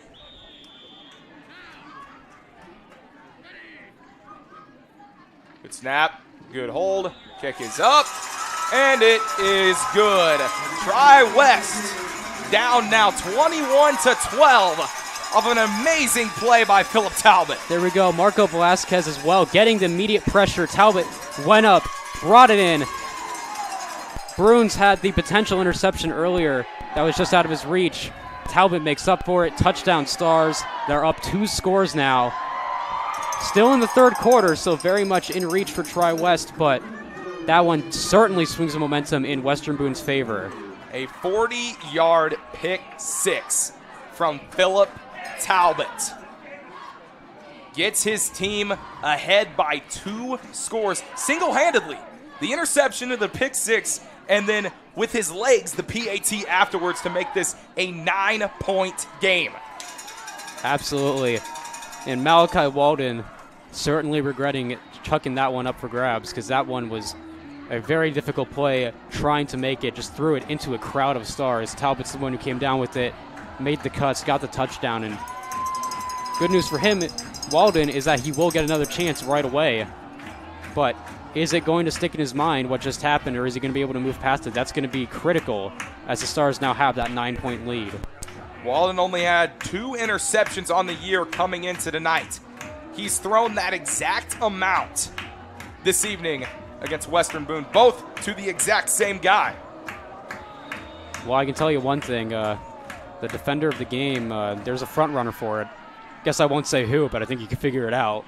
Sorgi picks it up at the 15. Sorgi, following his block, stays on his feet, tries to bring it outside, unable to get away from a couple Stars defenders, taken down at the 38-yard line. And just as you mentioned it, Blake, another chance for Malachi Walden to lead his team down the field. Still plenty of time, 3:02 to play in the third quarter. But if you're the TriWest Bruins and you're this offense, you need to start seeing some production now. Absolutely. First quarter, you were looking amazing. Got 2 touchdowns on the first couple of drives there. Second quarter, no score. Third quarter, give up points to the Stars on offense. Really do need to get it in gear as soon as they can. Not absolutely critical for them to do it now, but it would certainly help them a lot if they can get one here. Walden into the first half, 6 of 13 with 57 yards. He is now 1 of 4 for 5 yards and an interception. That's a good start, though, for this TriWest offense. He guns it outside to Thaddeus Brown and picks up a first down, gain of 10 on the play. Good start here, as you mentioned. A confident throw to the outside. And able to move up past midfield. Thaddeus Brown, who had no catches, no receptions at all for the junior last game against Frankfurt. He has been the main target tonight for the Bruins. Walden all by himself. Fakes the jet sweep to lean and takes it himself up forward. Goes forward for about 3 yards and then gets stood up by CB Cannon Bruins. Bruins in there immediately to get the play. Slowed down a little bit, and Bruins finished it off for the tackle. Make it 2nd and 7 for TriWest. This Western Boone defense was 2nd overall in the Sagamore Conference in defensive takeaways with 17. They've got 2 tonight. That's been the difference maker in the game. And it looks like we're going to have a penalty called on the Stars. Number 33, Jacob Smith, looked like he jumped a little bit early. And that one going to help TriWest on the drive and make it 2nd and 2 now. Definitely a lot easier than 2nd and 7, so Bruins good play to make the tackle a little bit voided here as they get some extra yards to work with. 2nd and 2, ball at the 42-yard line of Western Boone. Walden looking to the sideline, and Jason Ward. And offensive coordinator Tony Highland. Direct snap, Walden gets forward and gets another first down. Looks to be about a gain of 6 yards on the play. Great work by the junior. Yeah, Talbot and Tomes with the tackles, but you see right there, able to get the first down. Walden's looking comfortable even after that pick six. That's a good way to respond from him. 14 carries now for Walden. 106 yards on the day. Lean goes in motion. Walden going to sling it out to Lean. Incomplete, thrown at his feet. Scrum for the football. I don't know. Both the players were jumping on it, but yeah, the officials call it incomplete, arguing that maybe it was a backwards pass. Are the Stars fans here, but not going to get it, and it'll bring up 2nd down. Yeah, I think that one just barely did go forward. I noticed for a second maybe if it had just gone a little bit back, it might have been one of those backwards passes and those weird situations where it's just a fumble at that point, but an incomplete pass there, and the Bruins would much rather have that than what could have happened. Lean, who scored that last touchdown on a swing pass from Walden earlier this game. Another flag on the play, and it's going to be a false start on the Bruins. They're really struggling here with these penalties. Stars gave them 5 earlier and helped them get a first down. Now they give it back, obviously new set of downs, but 2nd and 15, much more difficult to work on, and considering the amount of trouble they've had so far in this game, moving the ball downfield, especially in the last couple quarters, that's certainly not going to help, and they're going to have to get a couple of decent chunks if they want to get this out of a potential 4th down situation. 7 penalties, 45 yards against this Bruins team. Play resumes, 2nd and 15 at the 41-yard line. Bruins trying to answer. Man in motion. Walden shakes a tackle and then hurdles over another defender. Jackson able to hold on to his legs. Walden had somebody in his face immediately, but somehow able to get away from him and get up to a gain of 1, a gain of 2, I guess. Call it a gain of 2, but still a 3rd down and 13. I believe it was Talbot he evaded for a second there, and Jackson able to make the shoestring tackle. Huge play for this Bruins offense. Stars crowd fired up. 3rd and 13 at the Western Boone 39-yard line. Walden all by himself. Western Boone showing pressure. They back off. Walden launching it deep downfield. Incomplete. Great defense by Marcus Fortner, as Walden was looking for his intended target, number 22, Nolan Cooper. And it falls to the ground and incomplete, and the Bruins face another 4th down. Definitely give special mention to Fortner tonight. 2 huge pass deflections in this game. Downfield, not bad throws at all by Walden, but Fortner able to make 2 great plays to break both of them up. And it's 4th and 13 now for TriWest in another difficult situation. It's Anderson who dropped it. 4th and 13. Ball on the 39-yard line. Lean in motion. Walden in trouble. Dumps it off to Lean. It's a fake pass. Going deep downfield and incomplete. Lean overthrew it. He had a man wide open. He was looking for Cole Morgan on the sideline. Morgan all alone. No Stars defenders anywhere close to him. And he just overthrew it. Wow. That is certainly one of the craziest plays we've seen in some time.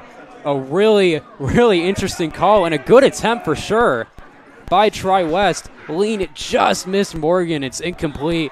Stars going to get the ball back. Had they hit on that, that could have completely switched the momentum of this game. But now Western Boone getting it back again. Fortunate that Lean overthrew it because Morgan was wide open. Could have had a touchdown here if that ball had been on target from Lean.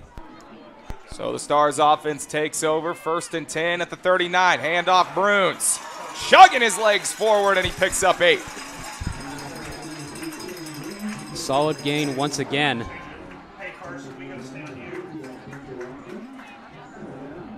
Having a little bit of battery problems real quick, so we're going to cut to this sideline cam that we've been Get the cutting. action from the sideline for the fans that are watching on the stream. We appreciate all of you that are tuning in. Got some great support from all those, including a person that lives in Alaska watching. That's the end of the third quarter. Put your fours up, folks. Western Boone trying to bury the TriWest Bruins with the ball up 21-12.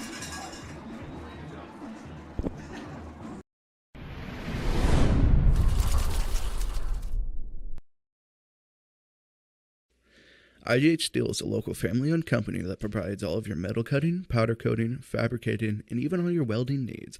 IGH Steel has been serving Central Indiana since 2009. Give Scott, Penny, John, and Jim Nyrider a call at 765-482-7534. That's IGH Steel. WBTV would like to give a special thanks to Nick Throkeld for being a longtime sponsor of the Western Boone Radio TV class. And just like Nick's dedication to Western Boone, he's dedicated to making sure all your insurance needs are taken care of. Give Nick a call at Ellinger Riggs Insurance for all your personal, farm, business, and life insurance needs. That's Ellinger Riggs Insurance at 765-790-4365. Thanks to JL Hardwood and Flooring Restorations for making this broadcast possible. Our friends at JL Hardwood and Flooring Restorations do custom inlays, refinishing, laminate, and vinyl plank flooring. Give Jesse and Kristen a call at 765-894-5978 or check them out on Facebook. That's JL Hardwood.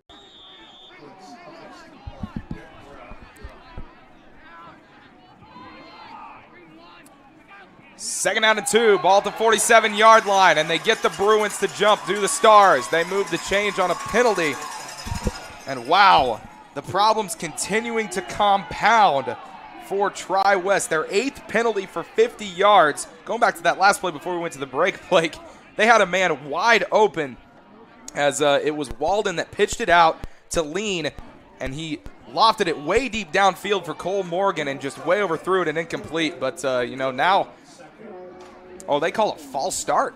They called a false start on the Stars, so that backs them up 5. Yeah, that confused me too because the crowd celebrated like it was going to be on the Bruins, so that is interesting.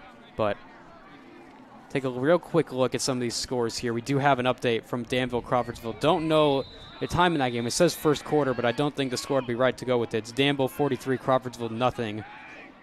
And North Montgomery 16, Lebanon 35. Tigers trying to get back on track and get their first win. Crawfordsville struggling mightily against Danville, who we mentioned is a very, very interesting contender in the Sagamore Conference this year. Knocked out the Stars and Bruins in the sectionals last year. Back-to-back, too. Just incredible what they were able to do back-to-back. Obviously, we called the game against the Stars here, but it was an interesting situation with the Warriors last year, Blake, because their starting quarterback initially left midway through the season, so that brought in sophomore Connor Soper, who, had to find his legs very early at the varsity level as they handed off to Bruins on the left side. Bruins chugging his legs. And finally, the momentum stopped after a pick of, of about 5, so it'll be a 3rd and 2. So essentially they just got their yardage back from that penalty, but they lose it down for it. But yeah, Soper did an incredible job for the Warriors down the stretch. Even the difference between when the Stars played him the first time and the second time. First time struggled quite a bit. Second time was very accurate and helped Danville get the win against Western Boone. The last time Western Boone beat TriWest was in the 2019-2020 season. They won that game 27-13. This Western Boone senior class has never beaten the Bruins. Pitch out to Tomes, running right. Tackled in the backfield immediately. What a play! Number 20, Brady Hamstra, who leads the team in tackles in the backfield, and that's going to force a punt from Western Boone. Great play there by Hamstra. Absolutely, when the Bruins needed it most, he goes out and makes the play. He's made a few tonight. Might be the clubhouse leader for the Bruins in terms of that Defender of the Week if the Bruins end up winning. By the way, that's how we decided. We give it to somebody on the winning team. As Talbot gets the snap, sends it away, and it bounces out of bounds around the 30-yard line. We'll wait to see where they mark it officially. And the TriWest offense will get another chance at it, but time becoming a critical factor. Just 10 minutes and 18 seconds left to play. The offense of the Bruins has to get cooking somehow. If you can't cook lasagna, you got to start making some pasta. You know what I mean, Blake? Got to just try it somehow. Hey, they almost had it earlier. had that throw been on target, this game could have easily been 21-18, 21-19, even 21-20, depending on what they wanted to do there with an extra point or whatever. But that was very close for them converting and being within a score. So they've come close a few times. Can they just finish out one of these drives, which is what they've struggled to do since the first quarter? 1st and 10 at the 35-yard line of TriWest. Pitch outside, running left. I believe that is Lean, who's finally tackled down after a gain of about 2 yards.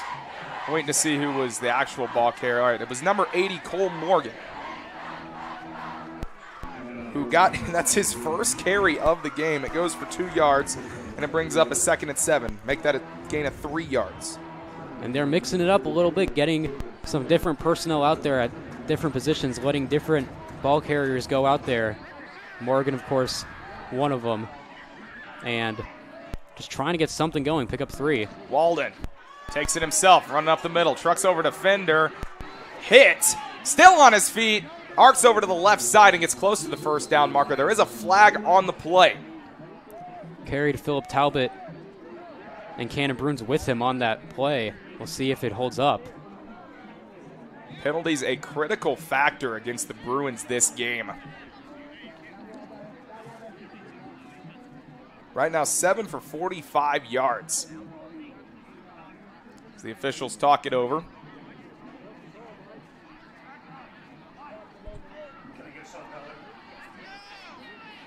They're back. We'll see. Hold on. Looks like it went on the Stars. The official was pointing in the direction for the Stars to back up. And so it looks like that's what it is. Looks like they might have called. Oh, wow. You see. Oh, my goodness. They might have called a face mask potentially. There was a pickup of 15 yards. And this is a great shot on the sideline we just had with some of the coaches, including Coach Pelly, not happy with that call.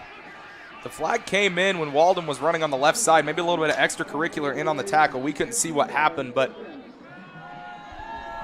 looks like either unnecessary roughness or face mask. I couldn't see exactly what the official called, but nonetheless, TriWest into Western Boone territory off of the penalty. 1st and 10 at the 43. That certainly helps the Bruins a lot. Gets them into Stars territory. Walden working with spread formation. Fakes the snap. Play action. Walden lofting it deep downfield. Great pass. Incomplete and a flag on the play. That one came out pretty quick. Came out on the coverage, and I don't know. Leaning towards potentially defensive holding or pass interference. Don't want to assume yet. We'll see what the official says. If it is defensive pass interference, it just is worth noting. That's what it looks like. They're moving the chains. It is not a spot foul like it is at some other levels. It is a set penalty. So that one going to give, I think, 10 more to TriWest and get them the first down, but not going to put them all the way near the 10, which is where the ball ended up. A 10-yard penalty, so a 15-yard penalty and then a 10-yard penalty. Hey, TriWest starting to make some pasta a little bit. 1st and 10 at the 33 of Western Boone. Probably some of the best field position that the Bruins have had so far this half. They have not scored since the first half. Play clock at 30. Game clock sitting at 9:09. Walden taking a long time looking over at his sideline as it's Cooper that lines up behind him, now shifts over to the left. Walden fakes the snap. Lofts it. Downfield. Incomplete. He was looking for Lean, his best target in the slot receiver wearing number 2, and it's incomplete. Man, some beautiful passes from Walden. They've just been off target, Blake. Absolutely. And Christine Fortner were the guys in coverage for Western Boone. Good coverage. Lean falls down, and an incomplete pass for TriWest. 2nd and 10. We've seen a couple of the drives. They've gone for long balls downfield, and it just hasn't worked out on a lot of these. And it's kept them now 2nd and 10, and that's really hurt them. 2nd and 10 at the 33. Direct snap to Walden, shifting the left side. Got some wheels. Spins out of bounds after the first down. Looks like he's going to be past the yard marker by about a yard. Give him a gain of 11, and he moves the sticks. Solid game by Walden. Made the incomplete pass a complete moot point as he gets the first down. And TriWest finally near the red zone. Not quite there yet. A yard or two out, 2 yards out, I believe. But getting ready to try and go back into the red zone. 119 yards now on the ground for Walden. He hands it off to Cooper, who is able to reach forward and get a couple yards on the play. Call it a gain of, we'll say 4. Solid gain, and now into the red zone officially with 8.5 minutes-ish left to go here. TriWest, if they can punch it in here within the next minute or two, they'll certainly have plenty of time to try and get a stop and go down and do it again, whether they go for a field goal or go for another touchdown. 2nd and 6. Walden fakes the handoff again. He sprints up the middle. Met immediately, maybe a gain of 1 on the play, and it's going to set up a 3rd and 5. And that's certainly a big one for the Stars. They needed to get a play like that and get this one to 3rd down. It's been 1st and especially 2nd down where the Bruins have done their work on this drive so far, whether it be penalties against the Stars on those 1st downs or picking it up on 2nd and 10 a second ago with the one run from Walden. So good play by the Stars, only allowing 1 yard. 3rd and 5 with 8:08 left to go. The last time these two faced off, TriWest 160 passing yards. The Bruins have not even eclipsed the 100-yard mark yet. Malachi Walden only with 72 passing yards in the game total. He's already thrown a pick 6. 3rd and 5 for the Bruins. Handoff to Cat, who kind of side flips forward over one of his own offensive linemen. Going to be very close to the line to gain. Looks like he's going to be just short. 4th and 1. This could be the play right here. If the Stars can get the stop, it'd be very difficult for TriWest. Come up just a yard short. A good run by Cat. Cat, his 4th carry, goes for 4. And it's a 4th down and 1. The biggest play of the game up to this point. 7:15 to play. Western Boone crowd feeling it. Walden under center. Going to take it himself, and he is going to be pushed forward for the 1st down. And he's got plenty of it indeed. Gained 3 on that play. And Walden himself with his legs willing his team forward. Gets them into the red zone. Ball now will be placed at the 9. Solid play right there by Walden to get the 1st down. Good push by the offensive line. Bruins now with a 1st and goal situation. Walden under center once again. He sends a man in motion. The handoff goes to Cat left side. Stays on his feet. Still going. Rumbling forward. Reaching to the goal line. Not going to get there. Going to be a yard short. A 9-yard run for Jack Cat, who has been, regardless of or withholding Walden's contributions, the best running back for the Bruins up to this point in time. 2nd and goal at the 2. And the play is blown dead immediately. The officials are talking it over. And it looks like there's something wrong with the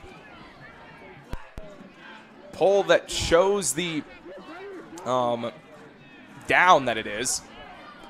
The reader kind of flashed in and out there for a little bit, off and on. And they finally got it set up and good, so we'll just redo the down. 2nd and 2.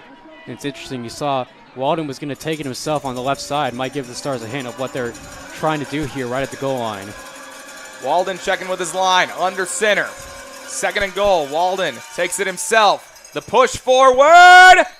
He's in! Touchdown Bruins! Hang on now. There's a little bit of discussion. Fortner was pointing back the other way as if the Stars had that ball. But right now, according to the officials, they give the touchdown to the Bruins. So sea of bodies there on the goal line, Blake. Not sure, but it looked like from what we saw that it was a touchdown for TriWest. And here's the extra point again. See if they can get it. This would be huge. Make it 2 points instead of 3. Williams 0 for 2 on the night. 2 blocks from Philip Talbot. High snap. Good kick. Up. And good. Williams' first PAT made of the game is a huge one indeed, and it gets the Bruins within 2 as Western Boone's lead crumbles to 21-19. So let's take a look here.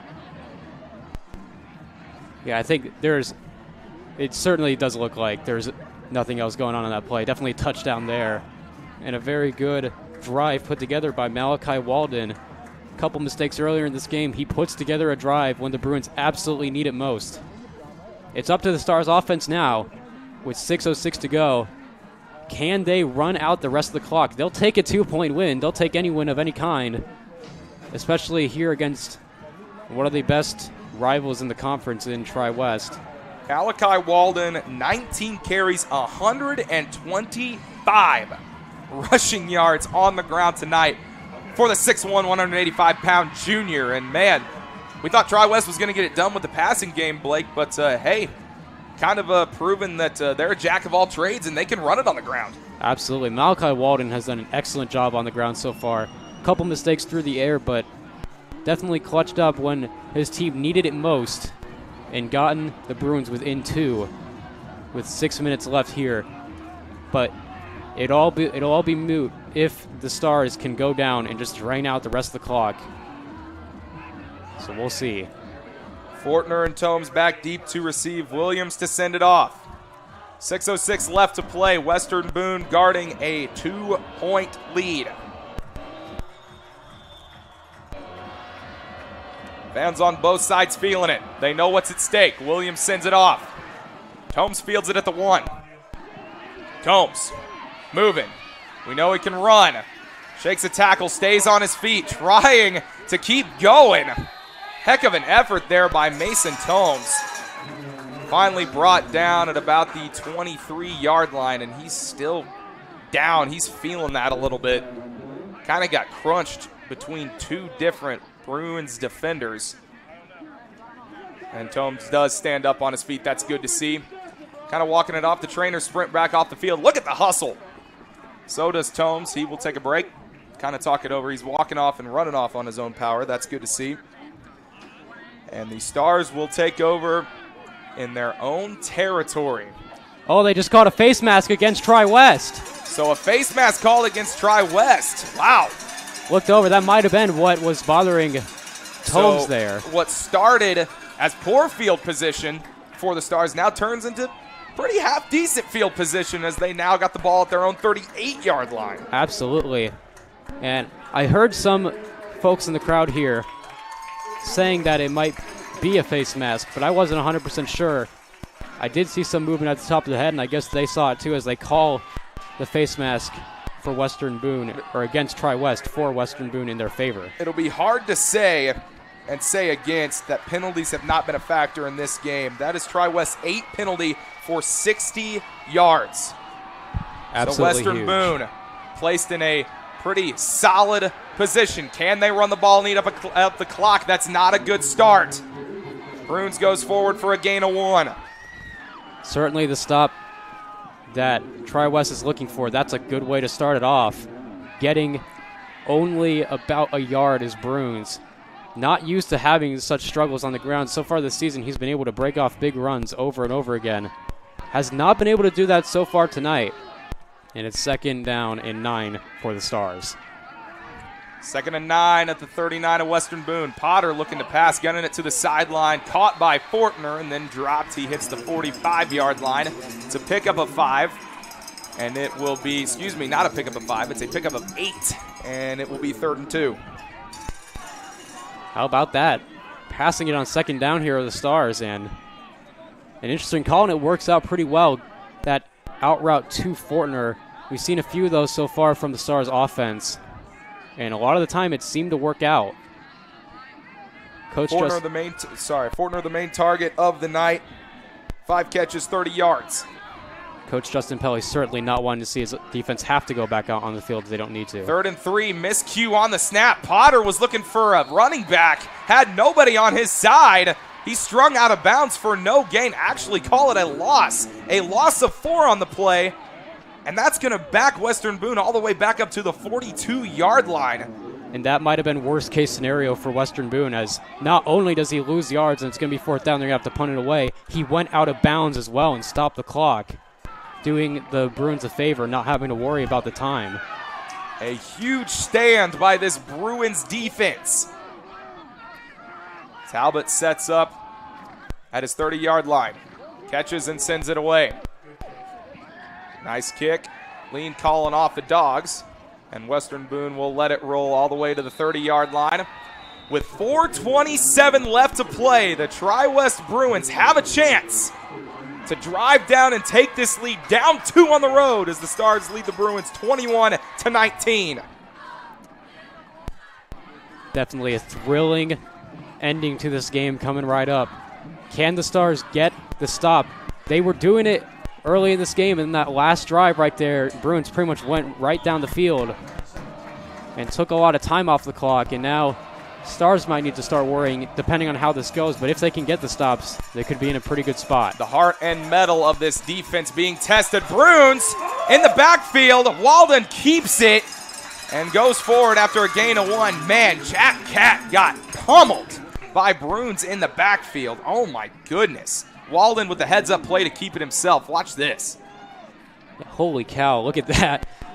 That could have been, had he gotten to Walden, could have been a huge sack right there, but big play by Bruins to disrupt the play, make it a short gain instead of a potentially bigger one for TriWest. Walden, speed option, left side, running left, still on his feet. Flag comes in on the play. There is a big scrum over there between these two teams. A lot of bodies over there, a lot of aggression, a lot of heart, a lot of competition over there. Flag came in from the back judge.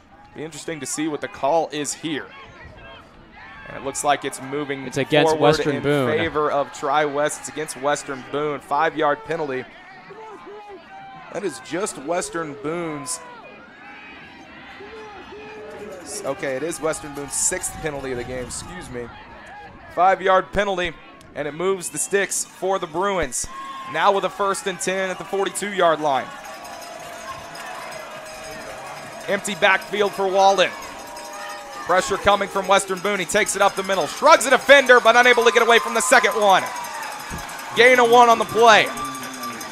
Cannon Bruin, Xander Venus, Carter Markham, Jacob Smith. Those were the 4 guys in there for Western Boone that I saw immediately. Only a minimal gain. TriWest has been able to make it up on the later downs. This is where Western Boone defense has to do their work.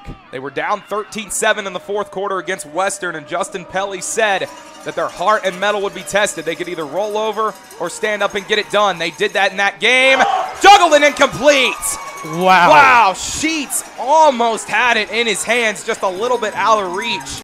It was intended for Morgan, but just a little bit too overthrown. But honestly, a good thing that it was overthrown because Sheets had the route jumped. Yeah, and Xander Venus, give him a ton of credit. He was the guy who got the immediate pressure, forced the errant throw. Nearly the 3rd interception of the game for Walden. 3rd down and 9 for the TriWest Bruins. Ball on their own 43-yard line.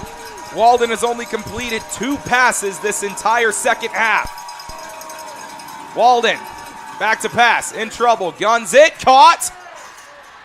And I don't think he got enough for the 1st down. It's going to depend on that Looks spot. like he's going to be marked just short. It was 86 on the play. Logan Anderson with the catch. He was stretching it out, but not enough for the 1st down. 4th and inches. It's going to come down. Can the Stars stop the run right here from the Bruins? Obviously, they're going to go for this here. They're not going to punt this one away. Time winding down, 2:30 to play in the game. Walden under center. TriWest gets to the line quickly. They sneak it. Walden, I don't think he got there. I don't think he did. He stretched forward. Oh my goodness, on the 2nd effort. Holy cow. He was able to get forward for a gain of 3 yards. Western Boone had Walden stuffed in the backfield, and the heart, the drive from the junior gets him forward and gets a 1st down. What a play there by Walden to save the day, potentially for the Bruins. We'll see if they end up going down and scoring, but that could have just ended it right there. We got about 2 minutes left in this game here, Riley. This is crazy.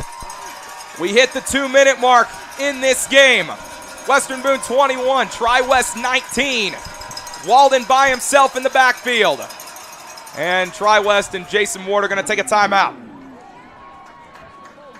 What a play that was by Malachi Walden. I was with you. I thought for sure that had been a stop right there, but he stretched forward and got it. Picked up a few yards. And if TriWest is able to go down and win this game, that's going to be the play we're looking at by Walden as the absolute biggest of the day. Well, it's rare in high school that you see a quarterback as the leading rusher for either side. But Malachi Walden, 22 carries, 131 yards on the ground for the junior. Mind you, he came into tonight with 144 yards on the season. He's almost eclipsed his season total in one game. That's just incredible right there. I mean, that's been the difference between the Bruins being in this game or potentially falling way behind, has been Walden on the ground, making those plays when they absolutely needed it most. Obviously, that sneak right there to save the drive on 4th and 1. Walden, like I mentioned earlier, trying to join the elite of past quarterbacks before him, TJ Owens, Kai Ross, and Luke Robertson. He would stamp his name in the TriWest record books if he's able to get this win, comeback win from behind on the road against the Stars. He takes it himself, running left side, got some room, breaks through blockers, still on his feet, and he gets up forward past the 35 all the way to the 33-yard line. A gain of 12 and another first down for the Bruins. Big play there. Been really difficult for the Stars to stop Walden. It'll be interesting. Do they just try and pick up some more yards and maybe set up a field goal? It'd have to be pretty close, though, or do they try and go all the way into the end zone? Been pretty successful on those design quarterback runs so far this game. 1st and 10 at the Webo 34. Walden in trouble, guns it over the middle, juggled, incomplete. They're going to say it hit the turf. Frustrated on the play is number 21, Jimmy Sorge. Had it in his hands, just couldn't reel it in. Kind of a tough catch to make with Walden kind of rolling out of the backfield. And it brings up 2nd and 10. Big play there. The pressure got to Walden immediately. Hasn't completed many passes in this half. I believe he said 2 a second ago. Yeah, he completed 2. He had 1 for 8 earlier. Just 3 passes completed on 12 attempts. Walden, flushed, in trouble, guns it, incomplete. Stars defense wanting a hold, not gonna get it. That's Markham who's pleading with the official saying he got held. But that one still incomplete. The pressure got to Walden again, another incompletion. 3rd and 10. This could decide it. These next couple plays potentially. A roller coaster ride of emotions. Can the junior maestro Walden conduct his team to a huge win on the road in week 4? Or will the Western Boone defense prove their mettle and stand strong? Here we go. 3rd and 10. Ball on the 34. Walden himself, left side, sprints through tacklers, has a first down and more. Stiff arms a defender and finally taken down at the 10. Unreal. 25 yards for Walden. Take a look there. What a run, what blocking as well. To the outside, getting past tacklers. Finally, it was Jacob Smith who brought him down, but now at the 11-yard line. 1st and 10 at the 11. Walden, same play again, cuts back, shakes a tackler, and not able to get anywhere this time. Maybe a gain of 1 on the play. Sub 1 minute to go. 53 seconds and ticking. And TriWest will take its, I believe it's 2nd timeout of the half and talk things over. 10 yards to go, Blake. I mean, the Western Boone defense knows what's coming. Walden's only completed 3 passes on 12 attempts up to this point in time. But the question is, do they keep going to that, or do they go with some trickery? Yeah, we'll see here. Western Boone trying to see if they can force this into a field goal situation, try and make the Bruins have to kick this one, try and bring them back. Problem for the Bruins is that they've had 2 extra points blocked, but they did get the last one, so a little boost of confidence there. But a game-winning field goal attempt in this situation would be very, very, like a ton of pressure, I guess. Cortland Williams has only attempted one field goal on the season. That was 32 yards. But in this situation, one timeout left, 51.1 seconds left. Jason Ward and company drawing up and envisioning a touchdown to end it. Bruins offense, Stars defense, here we go. 2nd and 9. Ball on the 10-yard line. Walden by himself in the backfield. 3 receivers to the right, 2 to the left. Walden back to pass, in trouble, guns it to the sideline and completes. No flag on the play. Walden was looking all the way outside for his man, Noah Lean, but way out of the reach of number 2. And it brings up a 3rd down and 9. Yeah, absolutely. I didn't quite catch who it was. It was to Lean. It was the defender had kind of picked him up for a second there and maybe concerned some people who I saw here in the Western Boone side of the crowd. But the ball was so out of bounds, you couldn't call a holding or pass interference on that. There was no way that ball was catchable. So 3rd down and 9. Another huge play again on this drive, a 3rd and long. TriWest 3-2 against Western Boone in the last 5 meetings, 6-4 in the last 10. Walden direct snap up the middle. Still on his feet, stretching to the goal line. Did he get in? No, just short. And TriWest will take its 3rd and final time out. It looked like Walden was down at the 5. He stretches forward, stays on his feet, and gets inches away. Wow. So close. Another unreal run by Walden. And now though, they are in very makeable field goal position if they want to go for it and take the lead here. Take the timeout, get everybody organized, get ready for this. If it's missed, Stars will take this one. If it goes in, Stars will get the ball back with around 30-ish seconds left. They can't see us, Blake, but I got to stand up for this one. He is. I can confirm, everybody. He's standing up. I'm going to do it too. Let's go. Let's go. Consistency. You know what's really funny? Last year in the TriWest game between the Stars and the Bruins, I did the game with my brother Colin, and he and I were standing up in the 4th quarter in the last minute in that game too. It's the same deal again. This is insane. The ball is on the 2-yard line. Even if TriWest doesn't get in, if they get 1 yard, they will get a fresh set of downs. But here's the thing. Do they send the offense out there, or do they just go ahead and try and kick a field goal? Field goal gives you the lead, but you give the Stars a chance to get it back. Right. So really, I think the best case scenario would even be just to get the 1 yard and try and kick it, but it looks like Walden and company are back on the field. This could be it right here. Walden stepping up under center. Crowd's going wild on both sides. 4th and goal at the 1. They hand it off, running left. He's in! Touchdown Bruins! Jack Cat! How do you like me now? What a call, what a run there. Over to the left side.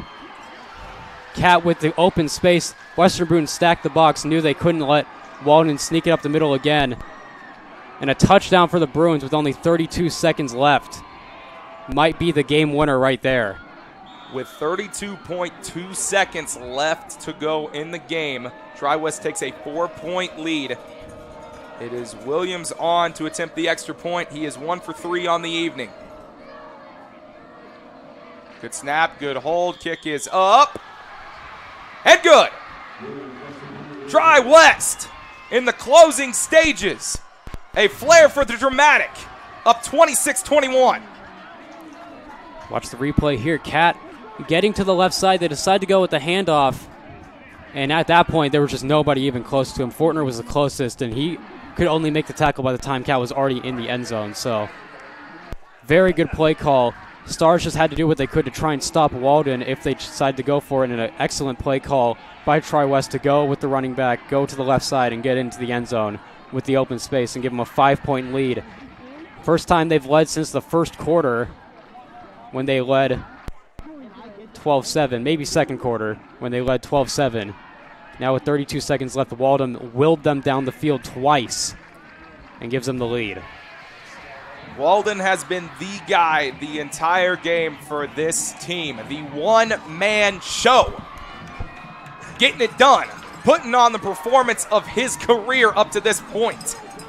Starting as a junior, coming in, proving himself, and putting himself up there with some of the best names that have come through the program at TriWest. But here we go. 32.2 seconds left, Blake.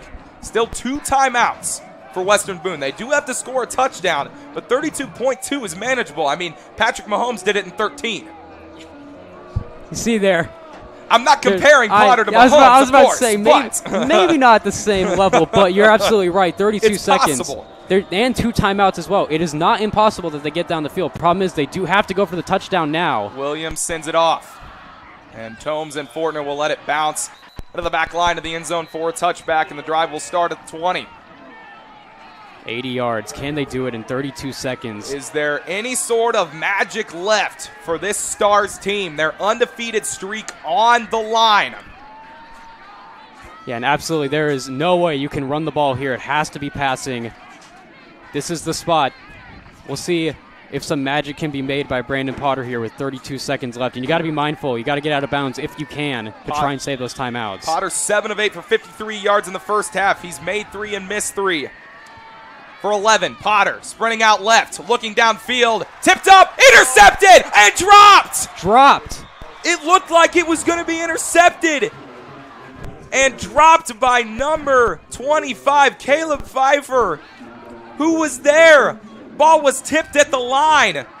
Pfeiffer had it in his hands and he could not reel it in. That would have been the game. Will they look back on that and want that play back?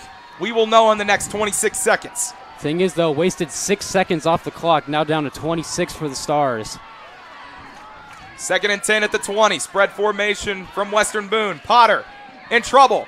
Shakes a tackler. Shakes another tackle. Tries to stay on his feet and finally brought down. He was shoelaced at the 25-yard line. Brought down, and Justin Pelly calls a timeout. Uses one of his 2 remaining. And the Stars will face a 3rd and 4 coming back. Everything that TriWest is doing on defense right now is working. They're getting the pressure with a limited rush. They're making the coverage.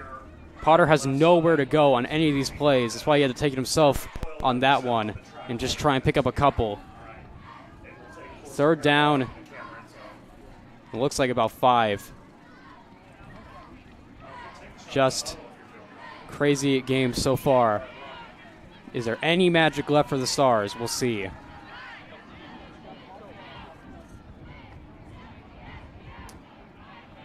Coach Pelly said earlier this week when talking about Brandon Potter, he said he's got potential, but he hasn't been there just yet. He hasn't reached that rung just yet. He said it takes a little bit of time to figure out the quarterback's strengths. It would be a great step in the right direction if Potter somehow pulled off the miracle, putting his name up there with Rowan Durbin, Elliott Young, and Spencer Wright. Can he will his team to a victory and a miracle here at Weibo Field? 19.8 seconds left. Potter takes the snap, looking, in trouble. Guns it over the middle. Incomplete. Clock stops with 13.9. Wait, did he catch it? Wait, no way they said it. They're calling it incomplete. No way they said he caught it. For a second, it looked like he might have had it. Saunders came up and was making his case that he caught it through 3 different defenders. That would have been remarkable. Yep, false alarm there. Wow. It looked for like a second. It looked like Saunders might have made the circus catch, but not able to bring it in there. Doing his best Shakespearean play rendition is Saunders, but nonetheless. Marcus Fortner was making the case, and some of the people in the crowd saw it. Officials hadn't originally signaled it just yet, so they thought maybe. 4th and 5. 13.9 seconds. Potter over the middle. Caught. Tomes to the 40. Still on his feet.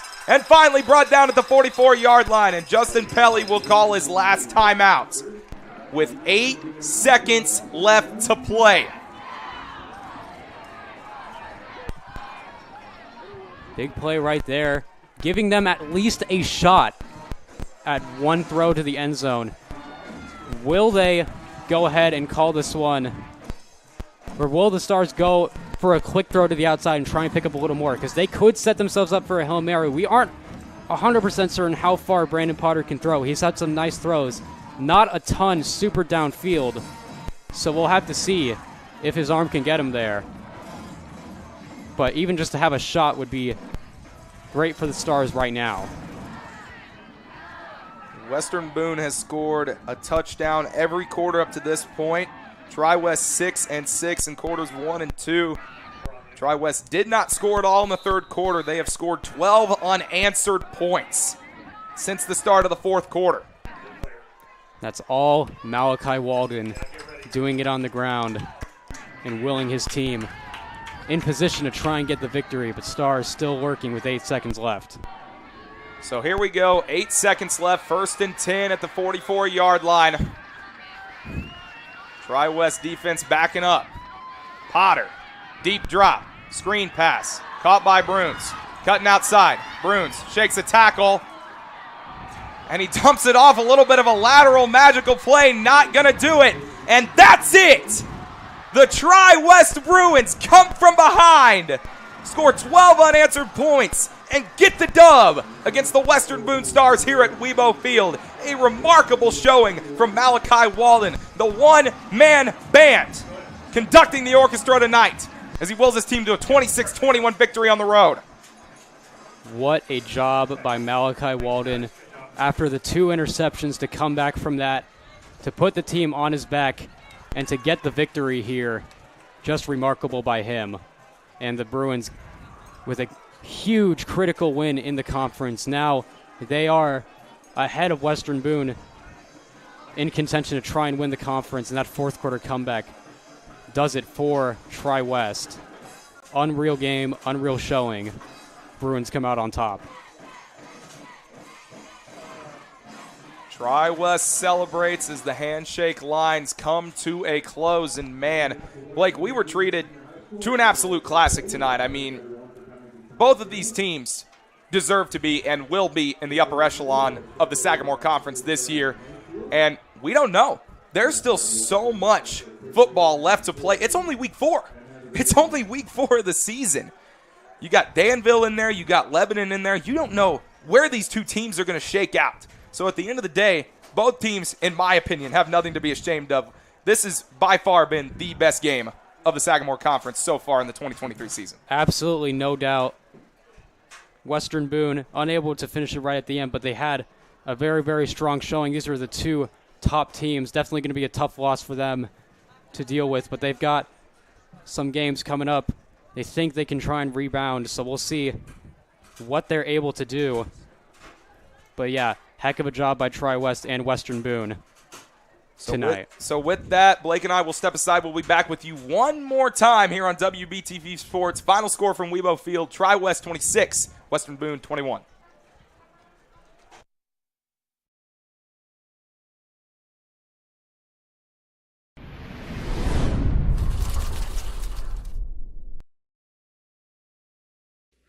IGH Steel is a local family-owned company that provides all of your metal cutting, powder coating, fabricating, and even all your welding needs.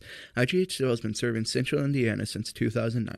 Give Scott, Penny, John, and Jim Nyrider a call at 765-482-7534. That's IGH Steel.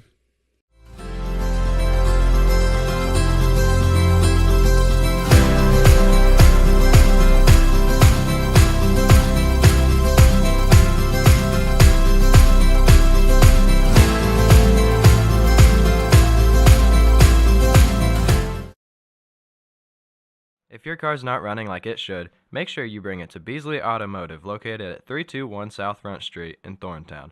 Locally owned by Weibo grad Brayton Beasley, that's Beasley Automotive and perform.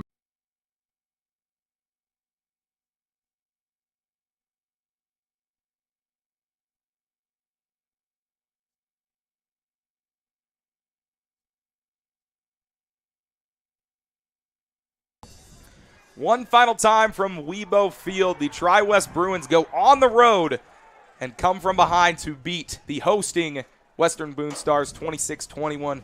Partner, my man to my right, Blake Marith, has the defender of the game for the TriWest Bruins. Yeah, absolutely. The defender, pilot service, defender of the game. Going to be Brady Hamstra. Had some huge pass breakups had some tackles for loss, really got the job done at a lot of points for the Bruins throughout this game. Bit of an underrated performance, and he did a really good job. Obviously, special mention to Philip Talbot for the Western Boone Stars, who had a great game despite the loss, did all he could to try and win the Stars this game. They come up just short by 5, but heck of a game here. One of the best games we've done on WBTV Sports, and the Bruins walk out victorious. Do want to shout out Malachi Walden, who was by far the player of the game. He was the one that got everything done for the Bruins and what started that comeback win for them on the road against the Western Boone Stars. Final stats for number 7 under center, the junior. 24 carries, 168. That's insane. Rushing yards. That's one insane. Was anywhere close. And then on top of that, you throw in his passing stats. 9 for 26, 80 yards passing. Just, we thought, Blake, that this was a team that was going to, is pass first. They are a pass first team. And they showed that they can do both. And Malachi Walden proving his mettle with his legs on the ground. Absolutely. It was Western Boone did all they could to stop Walden through the air. It was on the ground where he just tore him up. He did a great job. A really excellent game by him. Your game has to be excellent when you throw 2 interceptions, throw a pick 6, and yet you're still the player of the game by far, especially on that offensive side. How well he did, especially in the crucial situations for the TriWest Bruins. So with that, TriWest improves to 3-1 on the season. They won their opener against Western, lost to Brebeuf, won against Frankfurt, and now are 2-0 in the conference and will have a commanding lead, I believe. And next week, they have an equally tough challenge against a contender in the Sagamore Conference as they host the Danville Warriors next weekend on Friday. Meanwhile, for the Stars, they dropped to 3-1 on the season. Oh no, it's 2-2. My bad. Or no, it is 3-1. 3-1. I was right. I was right the first time. There we go. I appreciate your help. They dropped to 3-1. They are 2-1 in 1-1 in conference play. And next, they will go on the road in a tough place to play at North Montgomery, who has proven to be pretty solid in the Sagamore Conference. One more time, Blake, as we look to scores from other games tonight. We had a lot of conference action as the first 2 games of the season wrapped up and conference play started. Absolutely. Southmont with the win, 42-6 over Frankfurt. Danville still says 43-0. Don't have a more current update. Yeah, I mean, that's tough night for Crawfordsville as Danville gets the win. Stars might be rooting for Danville to have another game like that next week. If they want to win this conference, TriWest's going to have to drop 1 or more games if the Stars want to get back in that race. Lebanon takes it 42-16 over North Montgomery. Lebanon gets their first win of the year. This was the only competitive, really close game in the Sagamore Conference tonight, and if there's going to be one, we're glad we had it. Yeah, right. So with that, we would like to thank our amazing production crew tonight that helped out get so many incredible shots for you. Laban Gibson, Zara Smith, Carson DeVol, Reagan Cox, John Armpriester, and Christian Holenberger. As well as Grant Prickett and, of course, the great Matt Foxworthy, the GOAT. The GOAT to our left, who helped us out and kept us online and gave us some amazing replays and shots all night, locking it down in the TD position. For the partner to my right, Blake Marith, and to the amazing people that sat through this stream and watched an amazing game, I'm Riley Woodall saying so long from Webo Field, everybody. Final score, TriWest 26, Western Boone 21. Good night, everybody. God bless you.